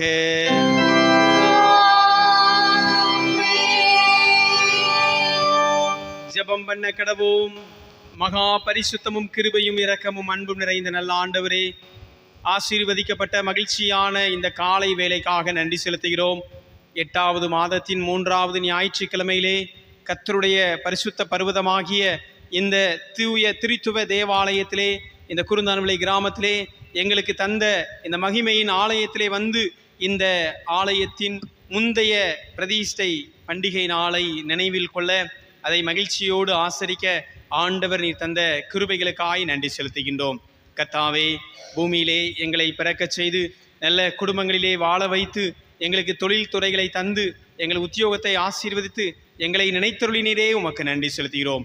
எங்களை நினைத்த ஆண்டவரை நாங்கள் நன்றியோடு கூட தேடி வந்து உம்மை ஆராதனை செய்ய, உமக்கு தொழுகை செய்ய, உம்மை உயர்த்தி பிடிக்க நீர் தந்த இந்த உம்முடைய வீட்டிற்காக நன்றி செலுத்துகிறோம். இது கர்த்தருடைய வீடு, எல்லா ஜனங்களுக்கும் ஜெப வீடு. இந்த ஜெப வீட்டிலே வந்து நாங்கள் பணிந்து கொள்ள தேவரீ தந்த கிருபைகளுக்காய் நன்றி அப்பா. 1958ஆம் ஆண்டு இந்த இடத்திலே எங்களுடைய முன்னோர்கள் கட்டி கொடுத்த அந்த பழைய ஆண்டவரே ஆலயத்திற்காக நாங்கள் நன்றி செலுத்துகிறோம். அன்று இருந்த பொருளாதார வசதியிலே உம்முடைய பிள்ளைகள் சிறப்பாய் மேன்மையான அந்த உபகரணங்களை கொண்டு கர்த்தாவே அந்த ஆலயத்தை கட்டி எழுப்பி பிரதிஷ்டை செய்த நாளை நினைவில் கொள்ள எங்களுக்கு உதவி செய்தீரே, நன்றி செலுத்துகிறோம். கர்த்தாவே, தலைமுறையாய் சென்ற வருடங்களை கவனித்து பார் என்று சொல்லி வாழையடி வாழையாக நாங்கள் இதை செய்து நிறைவேற்றவும், இந்த நாளிலே அதை நினைத்து உமக்கு நன்றி செலுத்தவும் உம் சமூகத்திலே கூடி வந்திருக்கிற உம்முடைய பிள்ளைகள் ஒவ்வொருவரையும் ஆண்டவர் நீர் ஆசீர்வதிப்பீராக. இந்த ஆலயத்திலே அங்கமாக இணைக்கப்பட்டு உம்முடைய இரத்தத்தினாலே மீட்கப்பட்ட சொந்தமாக வந்திருக்கிற உம்முடைய பிள்ளைகளை ஒரு விசை நீர் கண்ணோக்கி பார்ப்பீராக. உம்முடைய வீட்டின் நன்மையினால் அவர்களை நிரப்பீராக. சுவாமி, குடும்பத்தின் தேவைகளை சந்தித்து ஆண்டவருடைய ஆசீர்வாதம் பிள்ளைகளுடைய வாழ்க்கையிலே ஐஸ்வர்யத்தையும் சமாதானத்தையும் சந்தோஷத்தையும் கொடுக்கும்படியாய் நாங்கள் ஜெபிக்கின்றோம். எங்கள் சபையிலே தந்த எல்லா விசுவாச குடும்பங்களுக்காய் நன்றி செலுத்துகிறோம். ஒவ்வொருவரையும் பேர் பேராய் குடும்பமாய் ஆண்டவர் ஆசீர்வதிப்பீராக. இந்த கிராமத்திலே வசிக்கிற பிள்ளைகளுக்காய் ஜெபிக்கிறோம். விவசாயம் செய்கிற பிள்ளைகளுக்காய் ஜெபிக்கிறோம். வியாபாரம் செய்கிற பிள்ளைகளுக்காய் ஜெபிக்கிறோம். அவருடைய விவசாயத்திலே நல்ல பலன் கிடைக்க அருள் தாரும். கர்த்தாவே, அதிகமான கால சீதோஷணை மாற்றத்தினாலே ஆண்டவரே இட்டிருக்கிற வாழைப்பயிர் நல்ல விலை கிடைக்க அருள் தாரும் அப்பா. எந்த வகையிலும் அது காற்றினாலோ புயல் காற்றினாலோ அந்த வாழை சேதமாகாதபடி நல்ல வளர்ச்சியை தாரும், விருத்தியை தாரும். பிள்ளைகள் சந்தோஷமாய் மகிழ்ச்சியாய் கர்த்தருடைய சமூகத்திலே வந்து உமக்கு நன்றி படையல்கள் செலுத்த ஆண்டவர் நீர் உதவி செய்வீராக. சுவாமி, கர்த்தாவே, வியாபாரம் செய்கிற பிள்ளைகளுக்காய் ஜெபிக்கிறோம். வியாபார ஸ்தலங்களை விருத்தியாக்கும். அவர்கள் செய்கின்ற வியாபாரங்களிலே உடைய நாமம் மகிமைப்படட்டும். பிள்ளைகளை நீர் பாதுகாத்துக் கொள்ளும். ஆண்டவரே, போட்டி பொறாமையின் கண்களுக்கு விலக்கி காத்துக்கொள்வீராக. காடு மேடு என்று சொல்லி அங்குமிங்குமாக சுற்றி திரிந்து உடைய வேலைகளை செய்கிற உடைய பிள்ளைகளுக்கு நல்ல பலனை ஆண்டவர் நீர் கட்டளையிடுவீராக. சுவாமி, உன் கைகளின் பிரயாசத்தை நீ சாப்பிடுவாய், உனக்கு பாக்கியமும் நன்மையும் உண்டாயிருக்கும் என்று சொன்னது போல கர்த்தர் உடைய பிள்ளைகள் கையிட்டு செய்கின்ற உடைய பிரயாசங்கள், தொழில் துறைகள், வியாபாரங்கள், சிறு குறு வணிகங்கள், கடைகள் எல்லாவற்றையும் நீர் ஆசீர்வதிப்பீராக. சுவாமி, நல்ல பலனை தாரும், நல்ல மகிழ்ச்சியை தாரும், சந்தோஷத்தை தாரும். ஆண்டவருடைய ஆசீர்வாதம், அனுக்கிரகம் அந்த வியாபார ஸ்தலங்களிலே தங்கியிருக்கும்படியாய் ஜெபிக்கிறோம் அப்பா. கர்த்தர் நம்மை நினைத்தருளினார், அவர் ஆசீர்வதிப்பார். அவர் இஸ்ரவேல் குடும்பத்தாரை ஆசீர்வதிப்பார். அவர் ஆரோன் குடும்பத்தாரை ஆசீர்வதிப்பார். கர்த்தருக்கு பயப்படுகிற பெரியோரையும் சிறியோரையும் கர்த்தர் ஆசீர்வதிப்பார் என்று சொன்னது போல அந்த இடத்திலே உடைய பிள்ளைகள் அந்த மாற்று சமூக மக்கள் மத்தியிலே ஒரு நற்சாட்சியுள்ள பிள்ளைகளாய் அவர்கள் எழும்பி பிரகாசிக்க அவர்களை எடுத்து நீர் பயன்படுத்தும்படியாய் நாங்கள் ஜெபிக்கிறோம். அலுவலக பணிகள், ஆசிரியர் பணிகள், தொழில் துறைகள், பல்வேறு உத்தியோகங்கள் எல்லாவற்றையும் உடைய பிள்ளைகளுக்கு ஆசீர்வித்து தருவீராக. நன்மை நாளும் கிருபை நாளும் முடிசூட்டி வழி நடத்துங்க. சிறு பிள்ளைகளுக்காய் ஜெபிக்கிறோம். கை குழந்தைகளுக்காய் ஜெபிக்கிறோம். பிள்ளைகளை கர்த்தர் ஆசீர்வதிங்க. கற்பத்தின் கனி கடவுளால் கிடைக்கும் பலன் என்று சொல்லி நீர் கொடுத்த புத்திர பாக்கியத்திற்காக நன்றி செலுத்தி உம்முடைய பிள்ளைகள் நன்றி காணிக்கைகளை படைத்திருக்கிறார்கள். உமக்கு நன்றி செலுத்துகிறோம். சிறு பிள்ளைகள் வாழ வயதன் குமாரன் பலவான் கையில் அம்புகளுக்கு ஒப்பாயிருக்கிறார் என்று சொன்னது போல பிள்ளைகள் உமக்கேற்ற பக்தியிலே ஓங்கி வளர்கின்ற விருட்ச கன்றுகளாய் அவர்கள் வளர்ந்து பெருக அருள் தாரும். எங்கள் பெண் பிள்ளைகள் சித்திரம் தீர்ந்த அரண்களைப் போல மூளை கற்களாய் அவர்கள் ஆசீர்வதிக்கப்பட்ட பிள்ளைகளாய் வாழ்ந்திருக்க நாங்கள் ஜெபிக்கிறோம் அப்பா. சிறு பிள்ளைகளுக்காய் ஜெபிக்கிறோம். இந்த சிறு வயதிலிருந்து உமக்கேற்ற பக்தியிலும் பரிசுத்தத்திலும் வளர்ந்து பெருக அருள் தாரும். இயேசுவானவரை போல ஞானத்திலும் வளர்த்தியிலும் தேவ கிருபையிலும் மனித தயவிலும் விருத்தியடைந்து பிள்ளைகள் ஒரு ஆசீர்வாதமான சந்ததியராய் வாழ்ந்திருக்க நாங்கள் ஜெபிக்கிறோம். கத்தாவே வாலிப வயதில் இருக்கிற பிள்ளைகளுக்காய் ஜெபிக்கிறோம். இந்த வாலிப வயதிலும் சிருஷ்டிகராகிய உம்மை நினைத்து உமக்கு மகிமையுள்ள ஒரு சாட்சிகளாய் வாழ ஆண்டவர் தாமே நீர் அவர்களை ஏவி எடுத்து நீர் பயன்படுத்த வேண்டும் என்று சொல்லி நாங்கள் ஜெபிக்கிறோம். பரிசுத்தமுள்ள தகப்பனின் கரம் உடைய பிள்ளைகளை ஆசீர்வதிக்க வேண்டும் என்று சொல்லி நாங்கள் ஜெபிக்கிறோம். அன்பின் கரம் அவர்களை ஆசீர்வதித்து அரவணைத்துக் கொள்வதாக. ஆண்டவரே, இந்த வாலிப நாட்களிலே தங்கள் பாதையை கத்தாவே செம்மையாய் காத்துக்கொள்ள அவர்களுக்கு வேண்டிய விசேஷித்த ஞானத்தை தாரும். பொல்லாங்க நெய்கிற அக்னி ஆஸ்திரங்களுக்கு எங்கள் பிள்ளைகளை விலக்கி காத்துக்கொள்வீராக. சுவாமி, பகைவரின் துர்க்கிரியைகள் நடக்காதபடி எங்கள் பிள்ளைகளை வேலியடைத்துக் கொள்வீராக. ஆண்டவரே, அவர்கள் தொடர்ந்து வாழ்ந்து சுபித்திருக்க வாழ்த்துகிறோம். படித்து முடித்து வேலை வாய்ப்புக்காய் காத்திருக்கிற பிள்ளைகளுக்கு நல்ல வேலை வாய்ப்பை தாரும். திருமணத்துக்காய் காத்திருக்கிற பிள்ளைகளுக்கு திருமண வாழ்வை ஒழுங்குபடுத்தி தாரும்.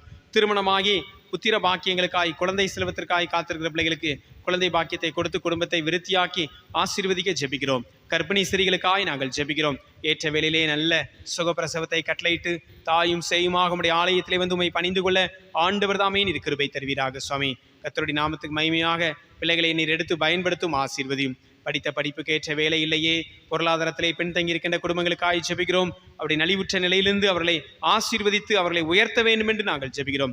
இந்த கிராமத்திலே வசிக்கிற எல்லா மக்களுக்காக நாங்கள் ஜெபிக்கிறோம். குருந்தான் விலை சபையில் இருக்கிற குடும்பங்களுக்காக, இந்த கிராமத்திலே வசிக்கிற எங்களுடைய குடும்பங்களுக்காய் ஜெபிக்கிறோம். எல்லோரையும் ஆசீர்வதிங்க. ஐக்கியமாக ஒற்றுமையாக சந்தோஷமாக வாழ ஆண்டவன் கிருபை தருவீராக. கடந்த நாட்களிலும் 89வது ஆண்டு எங்களுடைய கத்தாவே தேசத்தினுடைய ஆண்டவரே இந்த சுதந்திர காற்றை சுவாசிக்க உதவி செய்தீரப்பா, உமக்கு நன்றி செலுத்துகிறோம். 79வது ஆண்டு இந்த சுதந்திர தினத்தை நாங்கள் ஆசரிக்கின்ற வேளையிலே ஆண்டவருடைய கரம் எங்கள் தேசத்தோடு இருக்கட்டும், எங்கள் தேச தலைவர்களோடு இருக்கட்டும். அண்டை அயலகத்தோடு நாங்கள் நட்புறவு பாராட்ட ஆண்டவரே எங்களுக்கு உதவி செய்வீராக. தீவிரவாத சக்திகளுக்கு எங்களை விலக்கி காத்துக்கொள்ளும். தேசம் வளர்ச்சியிலே முன்னேறி செல்ல அருள் தாரும். போட்டி பொறாமைகளுக்கு மத்தியிலே தேசம் வளர்ந்து பிறகு அருள் தரும். மக்களுக்கு கொடுக்கப்படுகிற திட்டங்கள் அது சரியானபடி சென்றடைய ஆண்டவர் உதவி செய்வீராக. லஞ்சம் ஊழல்கள் மறைந்து தேசம் ஐக்கியத்திலும் சமாதானத்திலும் மகிழ்ச்சியிலும் வளர்ந்து பிறகு ஆண்டவர் நீர் உதவி செய்வீராக. அன்பின் கரத்துக்குள் அர்ப்பணிக்கிறோம். எங்களுடைய திருமண்டலத்துக்காய் ஜெபிக்கிறோம். தூத்துக்குடி ஆசிரியர் திருமண்டலத்தை ஆசீர்வதியும். 136 சேகரங்களுக்காய் நாங்கள் ஜெபிக்கிறோம். கத்தாவே, இந்த தேர்தல் காலங்களிலே சமாதானமாக ஐக்கியமாக ஆண்டவரே உறுப்பினர்களை தேர்ந்தெடுப்பதற்கு நீர் உதவி செய்தீரே, உமக்கு நன்றி அப்பா. எங்கள் சிவநகர் விலை சேகரத்திலே தேர்ந்தெடுக்கப்பட்டிருக்கிற பெருமன்ற உறுப்பினர்களுக்காய் நன்றி செலுத்துகிறோம். பிள்ளைகளை எடுத்து பயன்படுத்தும். அதுபோல ஒவ்வொரு சபைகளிலும் பாஸ்டேட் கமிட்டி மெம்பர்ஸ் நாங்கள் சந்தோஷமாய் மகிழ்ச்சியாய் தெரிவு செய்து ஆண்டவருக்கு மகிமையாய் எங்கள் சேகரம் ஒரு முன்னோடி சேகரமாக இந்த திருமண்டலத்துக்கு ஒரு முன்னுதாரணமாய் இருக்க கர்த்தர் உதவி செய்தீர், உமக்கு நன்றி அப்பா. கொடான கொடி தோத்திரங்களை செலுத்துகிறோம். இந்த ஐக்கியத்திற்கும் இந்த ஒற்றுமைக்கும் காரணமாயிருக்கின்ற பிள்ளைகளை நீர் ஆசீர்வதியும். தொடர்ந்து சௌக்கியத்தை ஏற்படுத்தும், சந்தோஷத்தை ஏற்படுத்தும், மகிழ்ச்சியை ஏற்படுத்தி தாரும். அன்பின் கரத்துக்களை எங்களை தாழ்த்தி ஒப்படைக்கிறோம். உலகத்துக்குள்ளே புறப்பட்டு செல்கிறோம். உம்முடைய சமூகம் முன் செல்லட்டும். இன்னும் எங்கள் ஆலயத்தின் தேவைகள் சந்திக்கப்பட நாங்கள் ஜெபிக்கிறோம். ஆண்டவரே, பற்றாக்குறை உண்டு. வேலை முடிவடையாத நிலையில் ஒரு சில ஆண்டவரே காம்பவுண்ட் வால் என்னும் எங்களுடைய நற்செய்தி மேடை பணிகள் நிறைவு செய்யப்பட வேண்டும். ஆலய இன்னும் பள்ளிக்கூட பணிகள் செய்யப்பட வேண்டும். ஆண்டவர் தாமே உடைய பிள்ளைகளுக்கு நல்ல கிருபைகளை தந்து உற்சாகமாய் உதாரத்துவமாய் காணிக்கைகளை கொடுத்து இந்த ஊழியத்தை தாங்க தேவரீர் உதவி செய்வீராக. அன்பின் கரத்துக்களை எங்களை தாழ்த்தி ஒப்படைக்கிறோம். ஆசீர்வதியும். இயேசு கிறிஸ்து மூலம் வேண்டிக் கொள்கிறோம் எங்கள் ஜீவன நல்ல பிதாவே.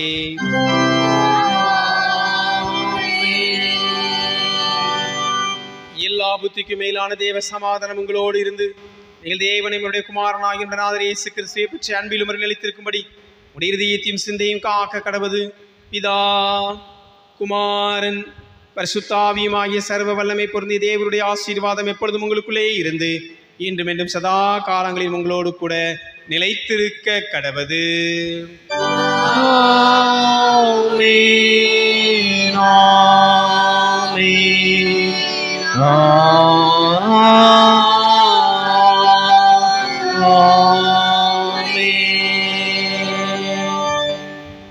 மீண்டும் யாவரும் எழுந்து நின்று ஆராதனைக்கு இதுங்கள் 394 200 ஆண்டுக்கு இதுங்கள் 185 பாடுவோம். வாழ்க வாழ்க கிறிஸ்துராயரே யூகா யுகம் துதி உமக்கே என்ற பாடல். ஆராதனைக்கு இதுங்கள் 394 கிறிஸ்தவ கீர்த்தனைகள் 185 பாடுவோம்.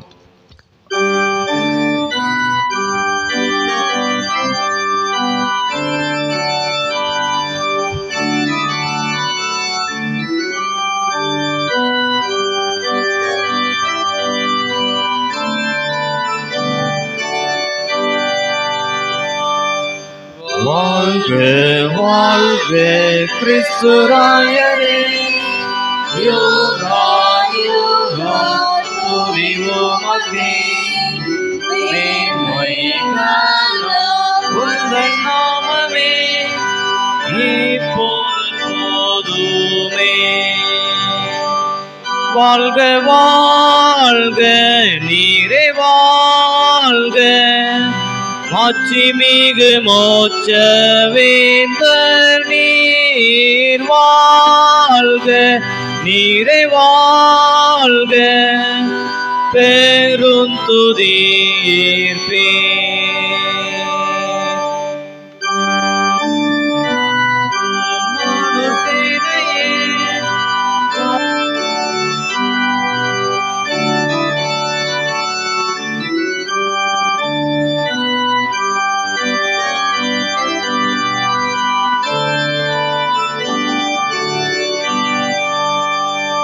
வாழ்க வாழ்க நீரே வாழ்க மாட்சிமிகு மோட்ச வேந்தர் நீர் வாழ்க நீரே வாழ்க பெருந்துதீர்ப்பே.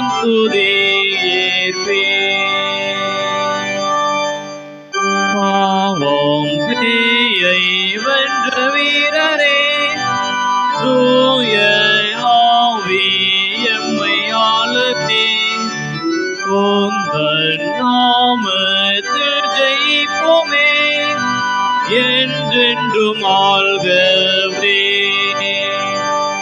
வாழ்க வாழ்க நீரே வாழ்க மாட்சிமிகு மோட்ச வேந்தர் நீர் வாழ்க நீரே வாழ்க பெருந்துதீர்ப்பே. எங்கள் கண்மலையும் எங்கள் மீட்பெருமாகிய கர்த்தாவே, எங்கள் வாயின் வார்த்தைகளும் எங்கள் இருதயத்தின் தியானங்களும் எந்நாளும் எப்பொழுதும் சமூகத்தில் பிரதியாயிருப்பதாக. ஆமென். கர்த்தர் உங்களோடு இருப்பாராக. தேவ சமாதானத்தோடே போய் வர கடவோம். கர்த்தருடைய நாமத்தினாலே. God bless you. God bless you.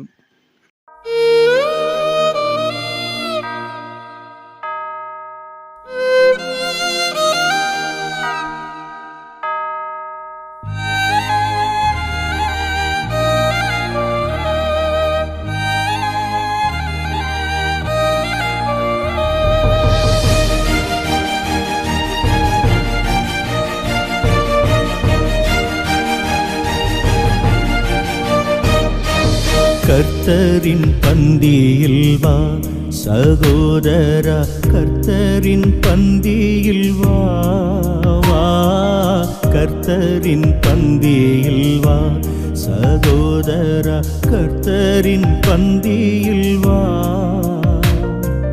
கர்த்தரன் வாய் சொந்த இரத்தத்தை சிந்தின காரணத்தை மன பூரணமாயெண்ணி கர்த்தரின் பந்தியில் வா சகோதரா, கர்த்தரின் பந்தியில் வா வா, கர்த்தரின்